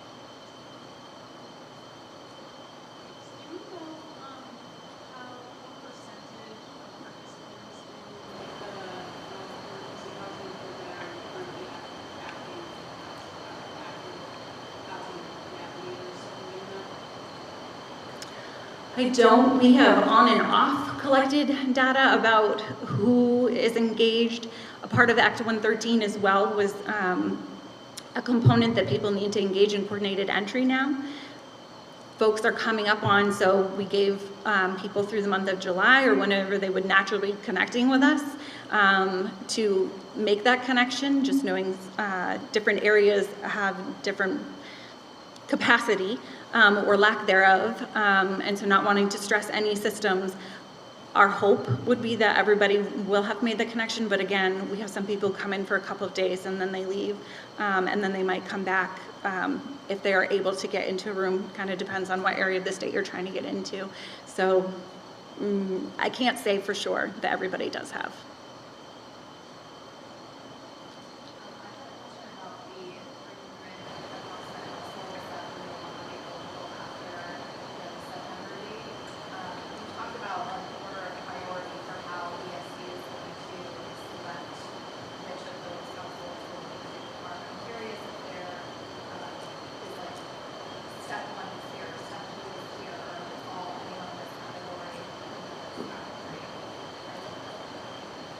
So you're asking just to make sure that prioritization and what we're going to do, and it really becomes a September 15th to September 19th, and then there should be more capacity, because I will say we also have a number of households who have not had any opportunity to access the GA program.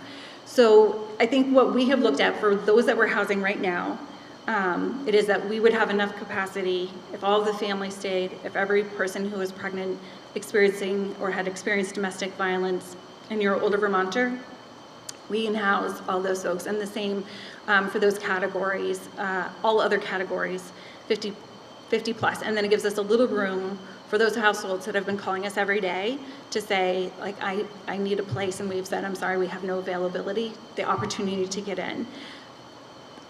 One of the ways that we're proposing to do this is to just have different hours that people can call us. So we're prioritizing the most vulnerable getting in, and then opening it up to anyone else that might still want to have access. And there will be a policy, I think it's coming out tomorrow. We want to share this so that people understand it, and it is just going to be a policy that has to go into place when we're within 90% of our capacity, and then we anticipate that that will drop off, we'll have room, and then we won't need that policy again until we get closer to winter.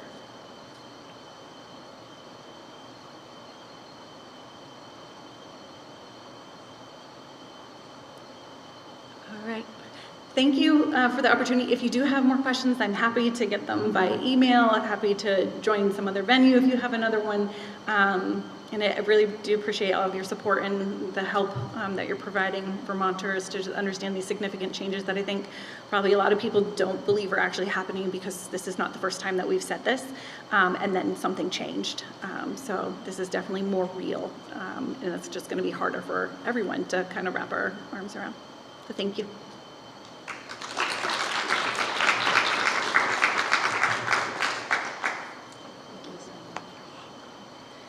Thank you so much to Miranda for being here with us today. And we'll get started on lunch, which is over here. You guys can grab whatever you want. And then during lunch is a time we're having conversations across local coalitions. So you can discuss with whoever you're already sitting with your experience at your local coalitions, and we'll be handing out we've got papers that have questions on them and discussion prompts, and we'll have them up here as well. And all right, lunchtime. Thanks all.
Hey folks, we are gonna get rolling again.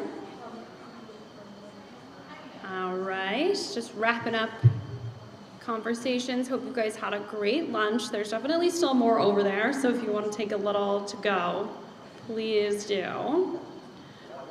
And now we are gonna keep moving forward with our agenda. So we are gonna be hearing from Adnan Duracek, nice, from the Vermont Department of Health. All right, Adnan, take it away.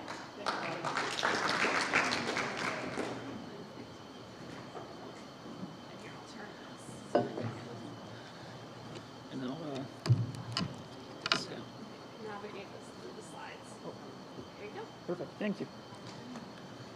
Welcome back. Thank you for having me. I just want to take a moment and reflect back on Sarah's presentation this morning, and really going back in time and think about the times we've been through since I have been around in the housing world in Vermont. And it was during the Great Recession and rise and fall of the housing market, and really individuals struggling during that time. And shortly after that, or half a decade after that, is the opioid crisis in Vermont. And since then, we continuously seem to have these crises around the state, nationally, and around globally. And just kind of reflecting back to recent times, 2020 pandemic. And here we are, another crisis is the housing crisis in Vermont. And how can we help clients that we serve? We got to take care of ourselves as well. That's like the main important thing. We've been struggling for the last 2 decades, almost quarter of a century. And really, we were able to really have partnerships, work together across the state during those times. And here we are, I think, with those relationships and partnerships, we're really able to overcome this crisis, the housing crisis right now that we're in, and individuals that are struggling with homelessness. Just to do an overview of the Vermont mental health system, is that it's a broad system that we have, specifically looking at residential crisis and other community mental health programs that individuals are able to access. And further into the slides, I'll discuss the referral process, some of the preventive work that we do in the department and with our community partners, with the designated agencies and specialized agencies, and also peer organizations around the state. So in Vermont, we have 10 designated agencies across the state, 2 specialized agencies, and peer-run organizations. The peer-run organizations is another way of community center, Pathways Community Center in Burlington, and Alyssum Care Respite. But also other private organizations across the state, local social workers, local community health centers, and mental health counselors. So 2 specialized agencies that specialize primarily for adults is Pathways Vermont, and mainly for families and children, youth is NFI, Northeast Family Institute. Also, we want to recognize peer-run community resources and organizations, really where individuals are able to come and not disclose their mental health diagnosis, really be recognized who they are as individuals, and really give them an option to access services not being a part of a institution or an agency, something peer-run where they're able to express themselves. In the map of the designated agencies across the state, each CRS has multiple counties, likewise with Northeast Human Services, which oversees three counties in Vermont.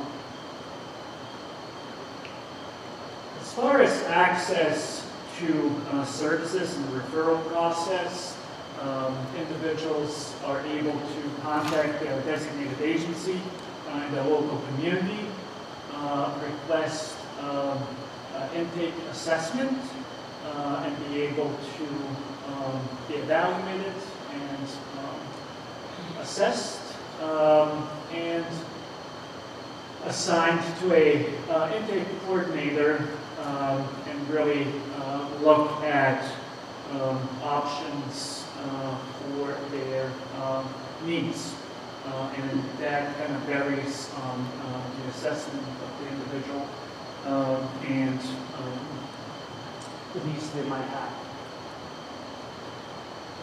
And this is just a little snippet of the assessment for individuals that might be assessed or trying to assess at the designated agency for the CRT program.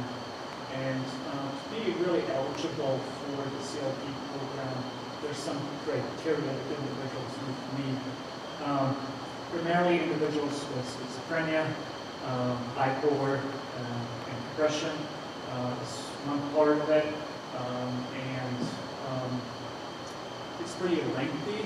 This is a 2 to almost 3-page assessment that individuals have to go through to really look at the programming and what their treatment plan might be.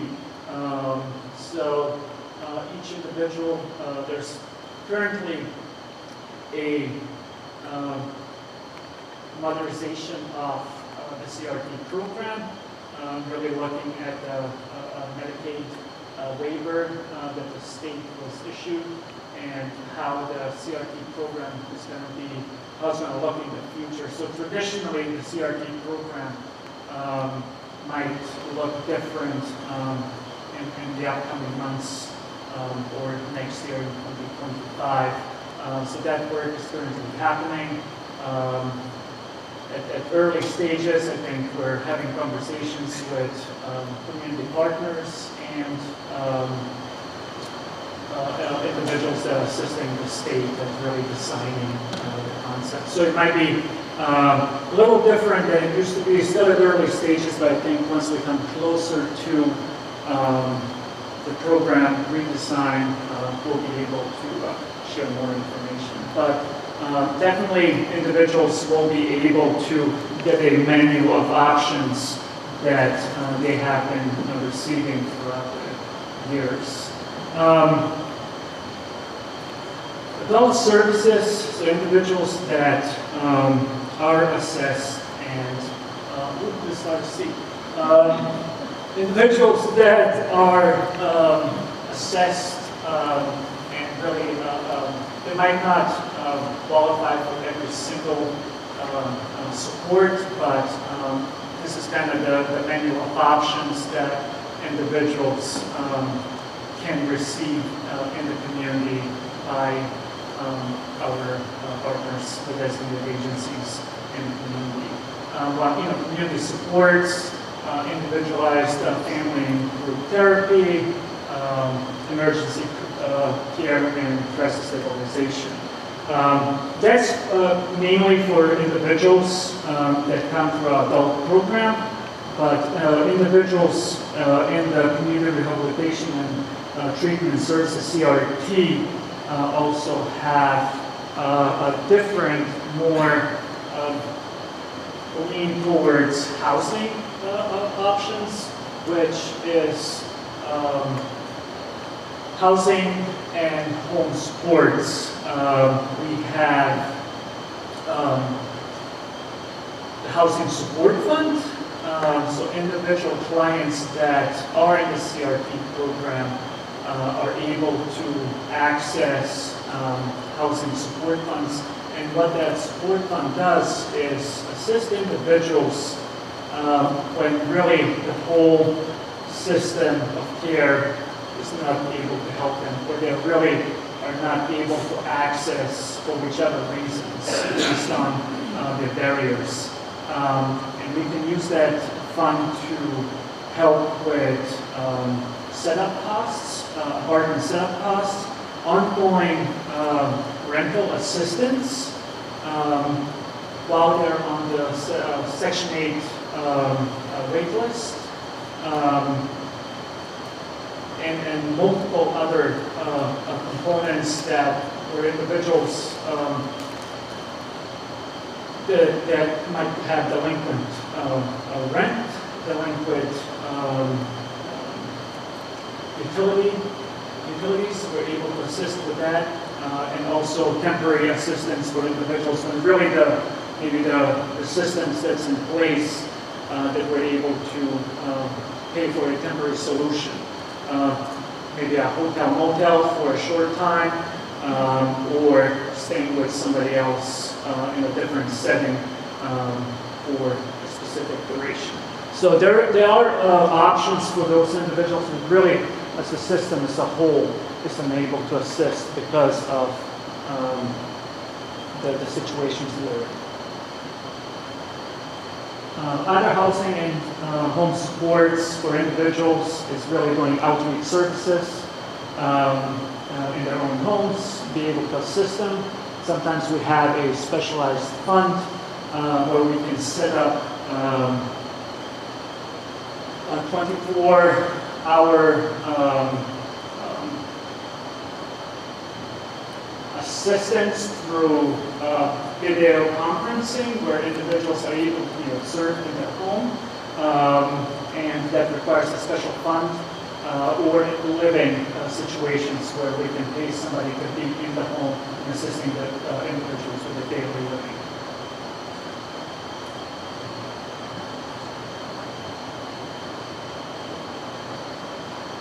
Another program that's really unique and that's kind of outside the system of care, the housing system of care, is the DMH Subsidy Plus Care program. It's modeled by Shelter Plus Care, and we're able to assist.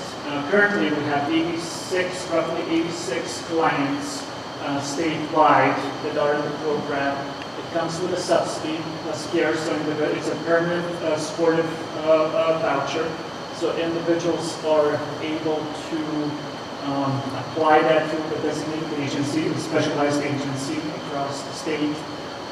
DMH reviews the eligibility, and Vermont State Housing administers the program. It has been really successful in the recent years. We definitely are evaluating the program and trying to have more people access. As far as the eligibility for that program is individuals with acute level of need across the state that are hospitalized or in the process of hospitalization, and really trying to prevent that. Really trying to prevent individuals being hospitalized if we're able to prevent that with a subsidy for them to live in the community. And mostly that's supported by Pathways Vermont and designated agencies. But mostly the vouchers are with Pathways, where they really support an individual in the community and then really addressing their needs that they might have. But also other designated agencies across the state.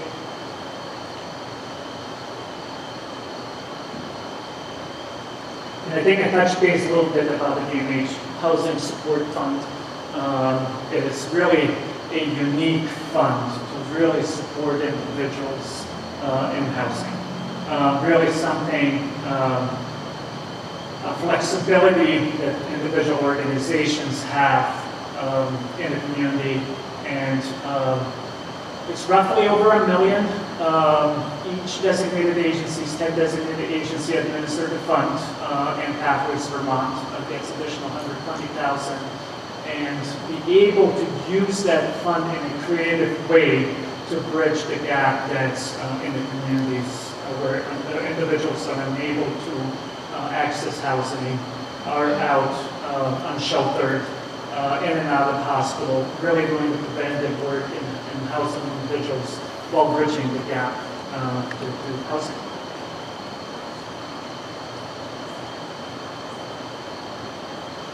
And another program that we have is the SAMHSA PATH project for assistance in transition from homelessness outreach program. Is each year the state receives the small state funding from SAMHSA. It's roughly $300,000.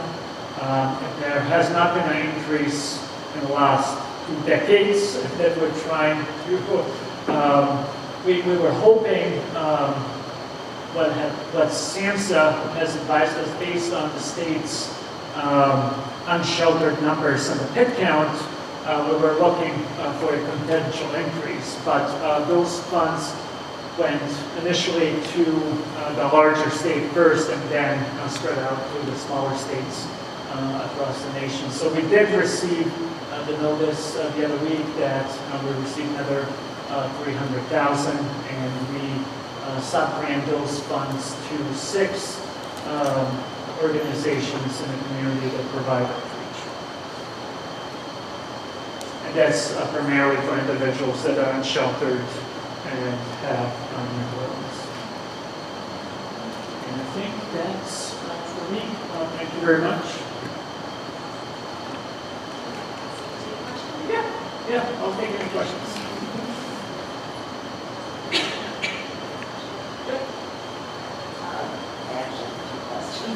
One is, so the Shelter Plus Care voucher is different from the other Plus Care vouchers. Subsidy Plus Care, yes. Okay. And the second question is, under authorized agencies and the monies they have available for CRT folks. For example, I'm from Bennington, so the United Council in Bennington.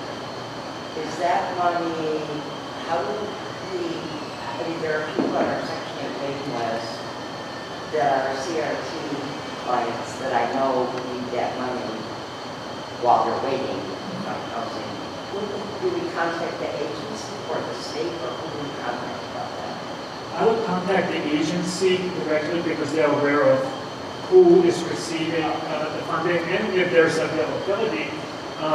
For subsidy, we definitely want to transition folks to have a permanent subsidy and then assist other clients that might have a similar need. Yes? I had a question about the DMH Housing Support Fund. Does that support CRT clients with emergency housing? Yes. So it supports individuals, whatever the need might be.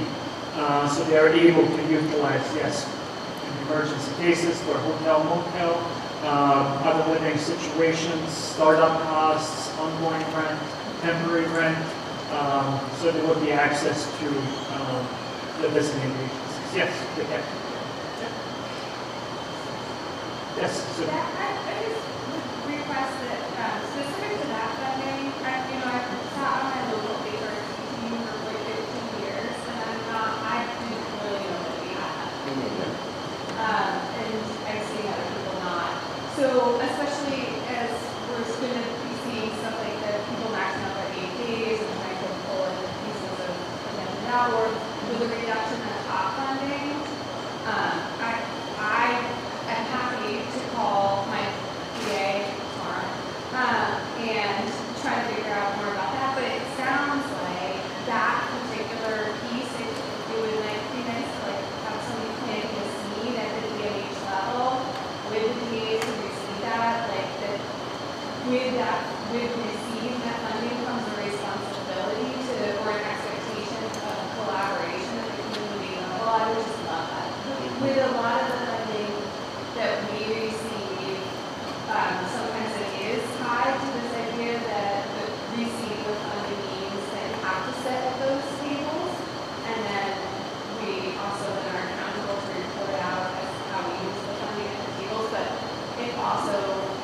leads to collaboration and education. And I'm so excited to find out about that funding in the time that I feel like I need it the most. It's like, oh my goodness, that was a wonderful moment. But I would love for them to get the message too that that money shouldn't just be siloed. It can be collaboratively utilized.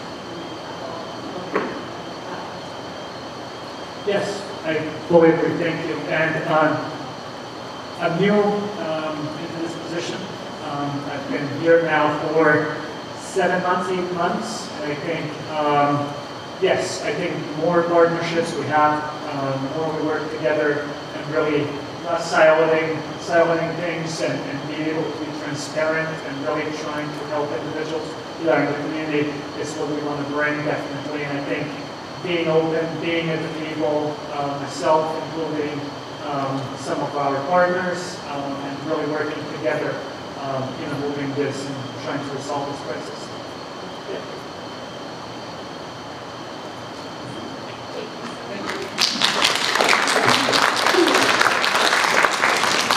Thank you so much, Anna. We really appreciate it. So next we're going to be hearing from Jay Basilier. Did I pronounce that? Nice. Public Health Workforce Director at Vermont Department of Health. And look at your slides.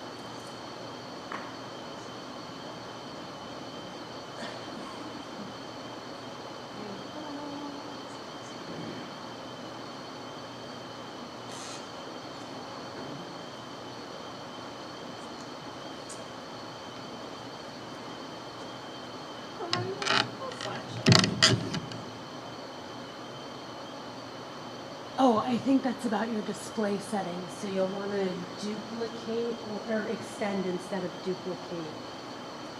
So.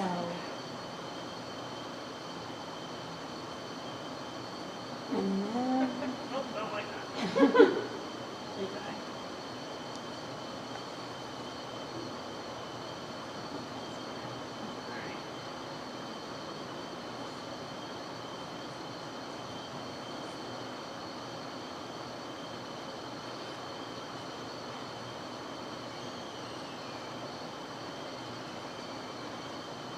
There we go. Perfect. Okay. Thank you. Thank you all so much for having me today.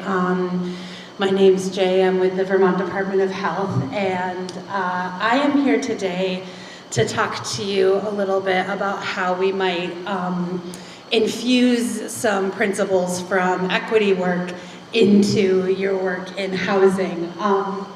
So I feel very excited about being able to talk to this group because in public health, we are sort of charged with the mission of making sure that everyone, in our case in Vermont, has the kind of the full chance to achieve their optimal health, whatever that looks like for them. And for me and for a lot of my colleagues, this really starts with housing, right? We cannot even begin to have a conversation about optimizing someone's health if they're struggling with meeting their basic needs. I know I'm preaching to the choir here, but it's a really kind of critical aspect of thinking about how we support the whole person. And so I was also really excited to see that in your most recent, is it called a pit count? Is that the right? Okay.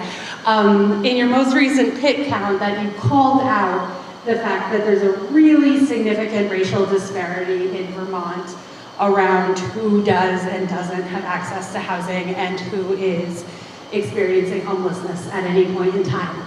I also noted that you were like, hey, we should probably think about some of the structural causes of that and what's going on. And so what I want to do today is just sort of introduce a conversation and some thoughts I have about what it might look like to introduce that kind of structural analysis moving forward. And for me, sorry, is my audio okay? Okay. Yeah, I am not great at holding microphones. I never know how close. Oh, okay, sorry. This is great. I'm learning about technology in real time. So I approach many equity problems, including ones like access to housing, through Angela Davis's just evergreen reminder to us that radical simply means grasping things at the roots. And so when we're thinking about racial disparities in housing and what might be causing them or prompting them or perpetuating them, we have to get to an understanding, a shared understanding of what the root cause of that challenge is. And so I'm going to share with you today 2 different ways that we might think about getting to the root cause. So first, this should not surprise any of you because this is your data, but these are some data points from the most recent PIT count that really rattled around in my brain when I looked at them, right? And so the first is that, well, I guess the first thing is the increase from 2022 is just deeply, deeply alarming to me. Because this is pre-flood tragedy, so I don't even know what you found in 2024, but my heart is afraid that it's even worse. But kind of thinking about equity in these data, it's really been rattling around in my brain that 14% of the people you talk to self-identified as people of color. And just to visualize this, right, because I think the visual really shows us how stark this is. So on the left, the blue is the whole state, the purple is Chittenden County. So that's the representation in the PIT count. And then on the right is the representation of that same population of people in the state as a whole. And so there is just a wild jump beyond statistically significant that I'm glad to see that you agree warrants our attention. So as I was looking at this, I was feeling really curious about how it might relate to some of the other data points you have, right? So 6% of people shared that they were fleeing a domestic or sexual violence situation. 21% self-identified as having a severe mental illness. 7% self-identified as struggling with substance use or addiction. I'm feeling really curious what happens to these data points if we look at them together. So, what percent of the people who self-identified as having a severe mental illness are also people of color?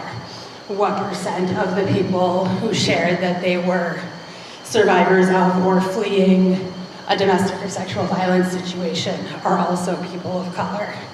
My suspicion is that this same racial disparity probably filters out into some of these other categories as well. But if your data allows that, I think it could be really cool. Cool is not the right word. Illuminating, helpful to kind of look at that sort of paired analysis and think about if this, this racial disparity that we're seeing is impacted by any of these other factors. Because if it is, that gives us really good information about where we might start targeting our efforts to reducing it. So if we see that there is the same kind of racial gap in the percentage of people who have self-identified as struggling with mental illness, then maybe we partner with our friends at DMH to think about some really targeted interventions in those communities, right? There are ways that we can kind of correlate the information we have to give us a different kind of picture about what's going on.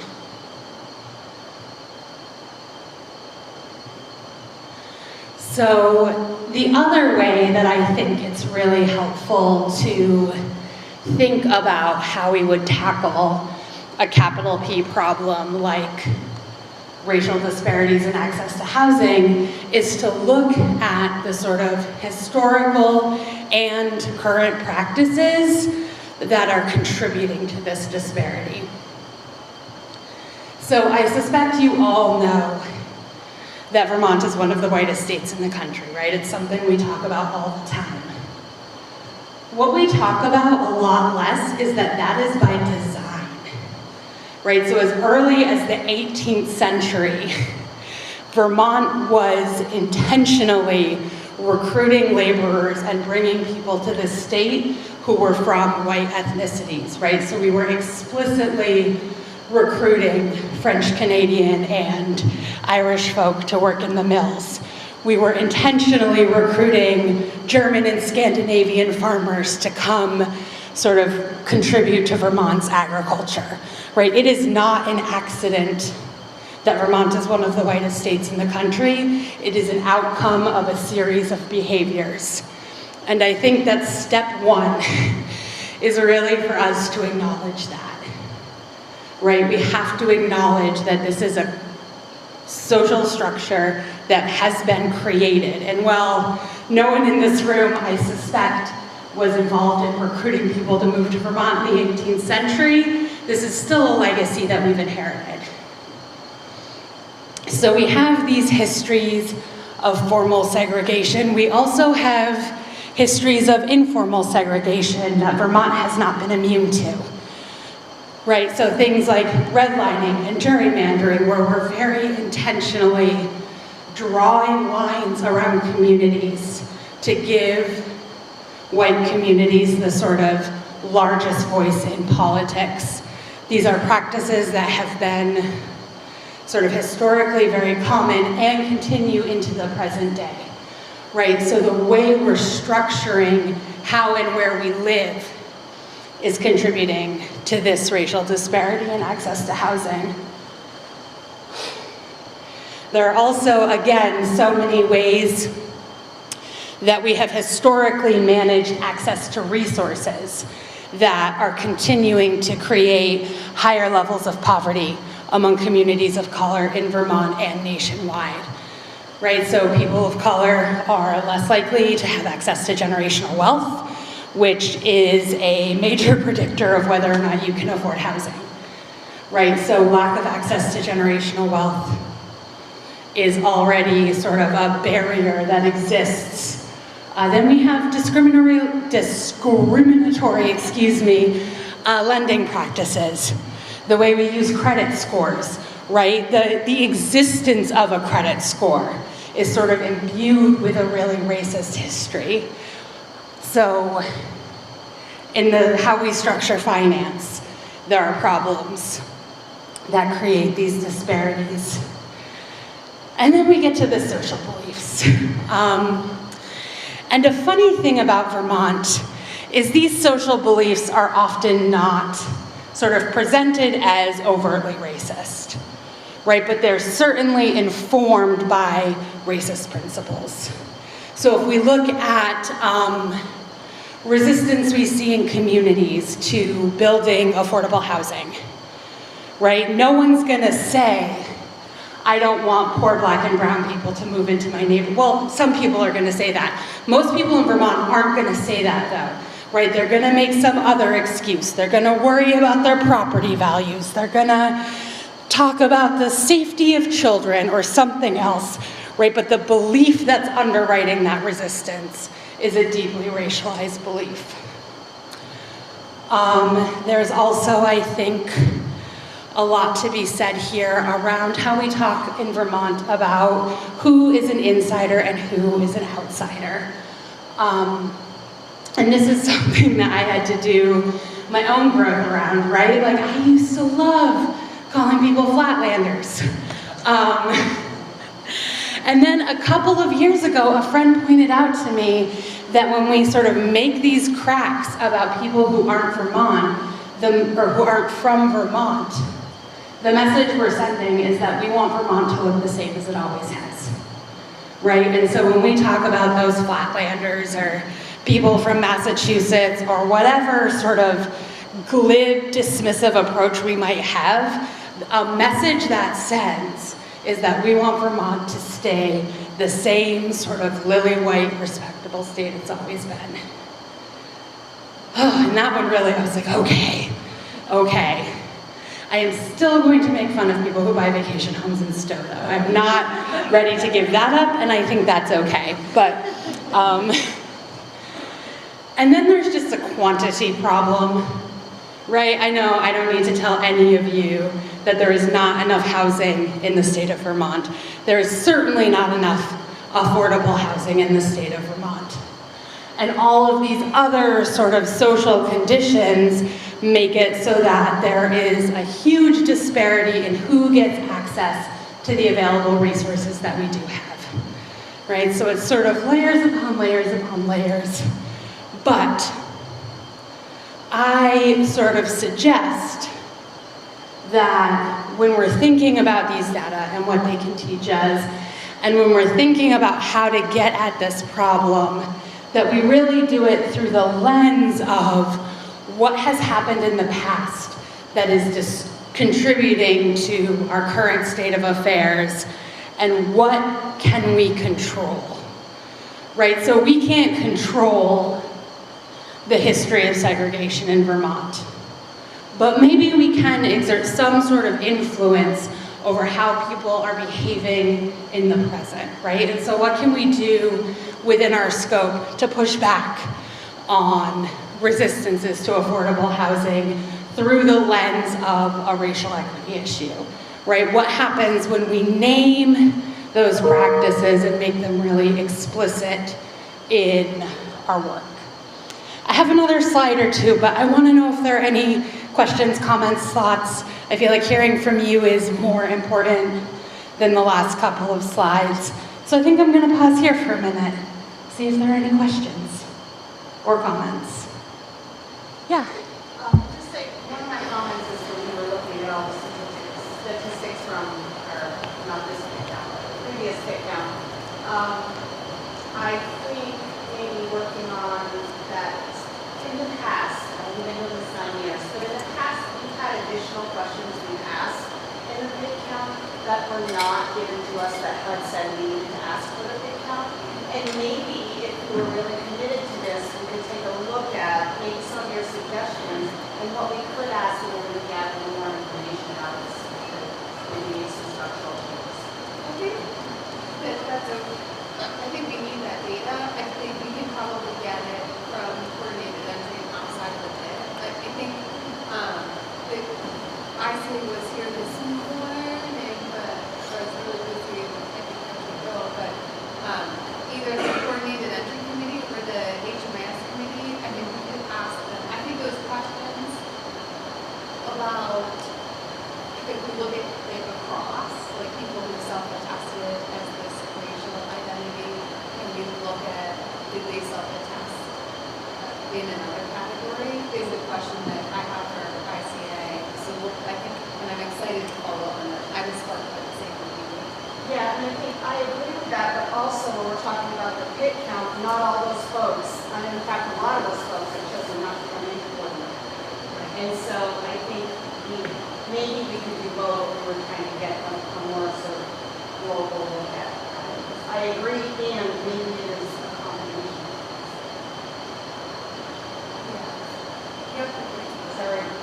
No, please do not apologize.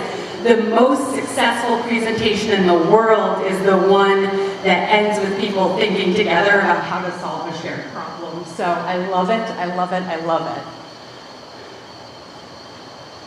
I just have a comment. I'm just telling Lee, I participated in a presentation at the opportunity conference a couple months back about a book called Radical Together. And our presenter shared that of all the places that she's presented and experienced, Vermont is probably the most racist state because a lot of folks here will be impacted by it. Basically, they don't name that they have these underlying beliefs, whereas people in the city will just be open and say, like, this is who I am, I'm good with this. But here, there's like this silent, behind closed doors approach to racism. Yes. I'm really glad you named that, thank you. There are really unique challenges to talking about racial disparities and racism in Vermont because of the way we have built a shared culture around not saying the hard thing out loud, right? So people are able to tell themselves that they're not racist, not benefiting from systems of white supremacy because, you know, there are fewer people, certainly it exists, but there are fewer people like saying overtly racist things directly to people of color, right? There's a very different, much more insidious kind of racism that exists in Vermont. Thank you. To that point, we all know that, and the reason for the pin count was just the bringing the entry list is because frequently people who are not only without housing but who are BIPOC they want to remain invisible because they don't want the police to become them. They don't want to get arrested. You all know what I'm talking about. So I was really happy when in the pin count we included, and Frank did a great job of summarizing it for our press releases. The problem, I think, is that the NIMBY, not in my backyard post, probably didn't read that press release. So I'm thinking that if there were some way that the Department of Health could put out something about it, that might grab their attention more than our organization. I'm listening. Okay. Okay. That's really helpful. Thank you.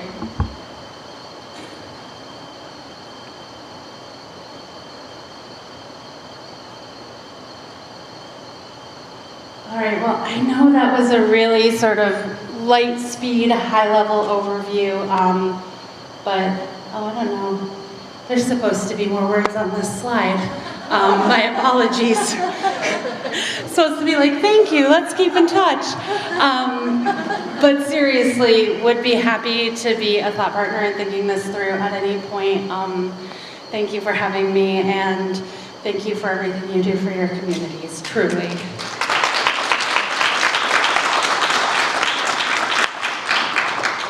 Thank you so much. Here, I can say Thank you so much, Jay. That was very informative and I think an awesome start for work that we hope to continue in the balance of state. And so finally, we're going to hear from folks at Springfield Supported Housing. Emily, I've never said your last name. Trapani or Trapini? Trapini. The ED, Tara Chase, Operations Director, and Candace Nye, Coordinated Entry Case Manager. I talk with my hand, so I can't have it in my hand, sorry. We have no slides, we're going old school. I've got paper and pen here. I'm just trying to make sure that we talk about a success. That's what we're trying to talk about. And we're having a failure as we try to talk about a success here. Okay, all right, there we go.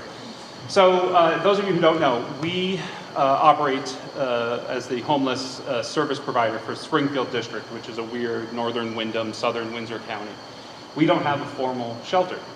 So the way that we serve our population is through master leasing apartments throughout that district. So we cover some of the mountain towns in Londonderry and Ludlow, and we cover down to Bellows Falls, and then over to Windsor and Londonderry, like I said. So we currently have 21 units that we're master leasing. As of last year, 6 of those were funded through our Housing Opportunity Program. And one of the things that we were acutely aware of is the fact that those units that we're master leasing are units that would normally be accessed and used by our clients. And not wanting to take all of those units off of the available listings, we have expanded over the last 5 years from 12 units to the 21 that we have currently, and we're in the process of expanding further. But in the conversations with Ari and the Office of Economic Opportunity, we talked about creating this program. It's Tara's guidance to do this transition in place program. And part of the thought around that is just thinking about moving. I imagine many of you here have moved or helped somebody move in the last year or 5 years or 10 years. I'm currently doing it with my sister-in-law. Thinking about how much it takes in upheaval and cost and confusion about where did I put my journal that I've been trying to keep track of all this stuff. And I'll say cost one more time, the cost and the expense of trying to move your entire household. When we're talking about our population, who largely will be coming to us either from a place not meant for habitation or from the motels, they are either carrying everything that they own, or they're paying for storage to have something, or they do not have anything. And so one of the things that we've run into often is somebody who is extremely excited, found a place, ready to move in, then begins to recognize that they don't have a dish drainer, they don't have towels, they do not have a bed, they don't have a couch, they don't have any of these things. And so the Transition in Place program came out of that conversation around not wanting to make people move, not wanting them to get established in one of our units, stabilize, get employment, have children, whatever it might be, and then have to uproot themselves and transition to their own permanent place and then outfit the whole place. So I'm going to let Tara speak a little bit about the process for the Transition in Place. So he's much taller than I am. There, okay. So as Lee mentioned, our master lease units, we furnish all of those. So when an individual comes in or a household comes in, it's ready to rock and roll. They can bring some of their personal effects. They get established there. They have case managers that support them. We have lots of different things that we do. So the Transition in Place piece is the part where somebody has come in, they're doing successful, they are meeting all of their goals, they've established, their PCP, they have their child enrolled in school, and maybe they've even met the landlord and it's going successfully, right? The landlord kind of likes this person. And how this happened this year was that the tenant filled out an application for another unit with the same landlord. They had no idea that that was for the same landlord of the master lease unit. The landlord had said, I'm really interested, and reached out to the case manager and talked to them. And so as we were talking with the landlord more, the individual wasn't quite ready to do that transition on their own. They had just established their new employment. They were getting enrolled with that. They also had a partner who was pregnant and knew that they were going to have a child coming along as well. And so the cost of everything started to build up. And the client was like, I'm not ready to take this on my own. And so we talked with that landlord and we said, how about we make this into a transitional program, so Transition in Place program. So the client and their case manager worked really closely for the last 6-8 months now.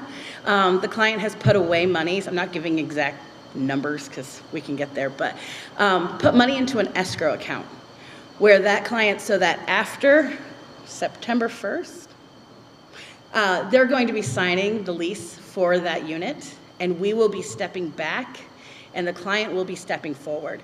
They'll be paying a portion of their rent directly to the landlord, and we will help to subsidize the other part of that rent until that client becomes completely self-sustainable, they feel confident, and we've built a little nest in case something happens, in case that job falls through, in case whatever may occur. As we all know, there's lots of incidences where we would end up being behind. And so this is a perfect example as to an individual who does not have to move. They do not have to establish new health care. They don't have to lose things, right? As Lee mentioned, journal. We also know a lot of our clients that we work with, that's everything sometimes, right? Is moving to that next spot. I don't have the ability to take the rest of my belongings. This individual will now be able to have a nice start for their family and have funding for the next part of this year. So that is our idea of being able to not take up all of those affordable housing rents and being able to help limit the number of times somebody has to transition, which also increases the trauma. Great. Just speaking about the financing part of it, Tara spoke to when they're in the program, we have them escrow funds. So anytime they have an income or they gain an income while they're working there, we do ask that they save funds in order to help them with their transition when it comes. We do have a match option if it's towards a housing-related expense. This particular client has saved upwards of $2,500, and it could be matched if necessary, but more than likely he'll use that for his first-last security, and then anything else he might need for the housing. It's a great program. When we first started talking about it, it sort of made my head hurt around how we outfit a unit and then just leave everything there, and how the funding structure works. And we do look to do this again in the future. We have been lucky with the clients, this particular client, because I don't think it would have been entirely successful with every client we work with. And it also has a lot to do with our relationship with the landlord. So we do have a landlord liaison in our district. The reason that this landlord is so receptive, I think, is partly because of their relationship. She now, I think we master lease about 5 units from her, and she is always happy to let us bring clients in, and very open to us working with people who are maybe a little harder to house. Any questions about the program? I know it's the end of the day, but yeah. How are you funding an ongoing subsidy once they transition to the? So it was a part of the original grant. So this was actually not part of our FY24 grant, but it was a little one-time funding that came in January. So it's just being carried over from that. Yeah. What was the biggest challenge? Aren't you supposed to be up here?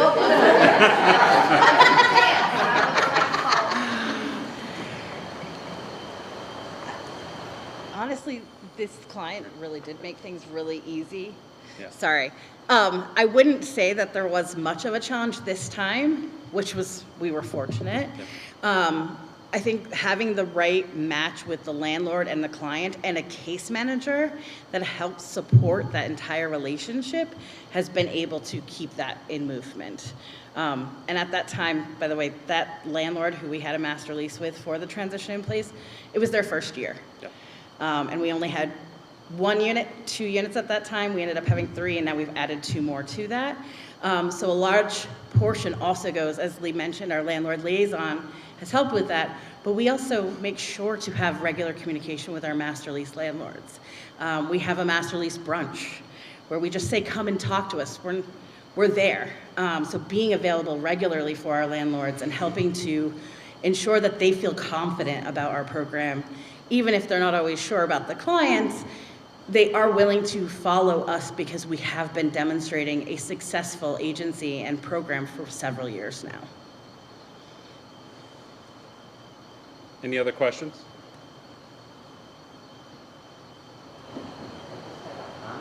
Thanks, Brian. Thank you. Thank you. Thank you. Can we just highlight that, so we did this with one-time funds for HOP. Yeah, it was a one-time funding. One-time funding through HOP? One time. Yeah. Yep. Yep. And I think there's legs, right? with Yes. this idea, but I just don't want to give anyone the false sense that you got like extra money. It is not part of FY25, just to say it was all from last year. But the intent is for us to figure out a way to create that, because it is a model that works well. It's very respectful to the clients. I don't know. It felt great.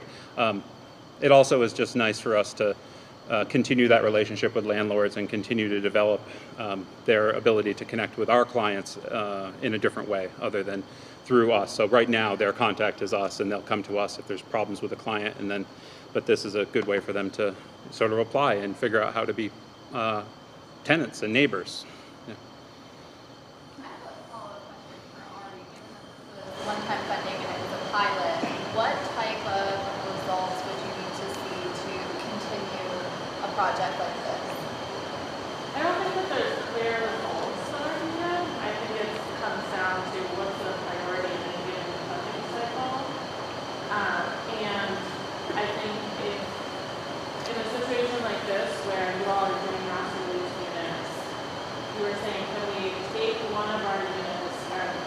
shift the model, I think we would look to you all to say, what was that like in comparison to your traditional model? It costs approximately the same. So is it more cost efficient? Are you getting better outcomes? Like, I think that's something we can look at. But I think it's hard when our funding priorities can change from year to year, right? With leadership and the legislature. So I don't think it's as clear cut as like, if you can show this, then this would be something that we would fund. And I think, speaking to cost, I did sort of real rough math, and even based on the lowest cost motel room, it's about half the cost of putting somebody in a motel for that time period. And in the motel, they won't have their own kitchen and their own space and their own bed and the autonomy to sort of stabilize and figure out what's next for them and where they want to be. So that's the easy way for me to say it's a cost. Like, for every dollar that the motel program saves, we don't get an No. $1 right? Unfortunately, Thrifty Vermonter, save money. Well, thank you, and we'll be available here if anyone has any other questions.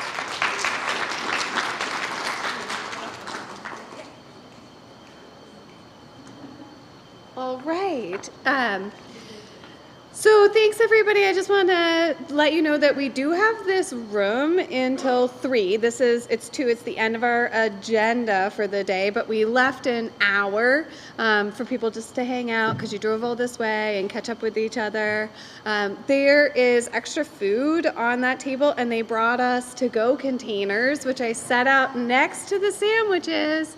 So you all can take some, and then you won't have to worry about lunch tomorrow or dinner tonight, like either way. So please take that to go. A couple of important upcoming dates.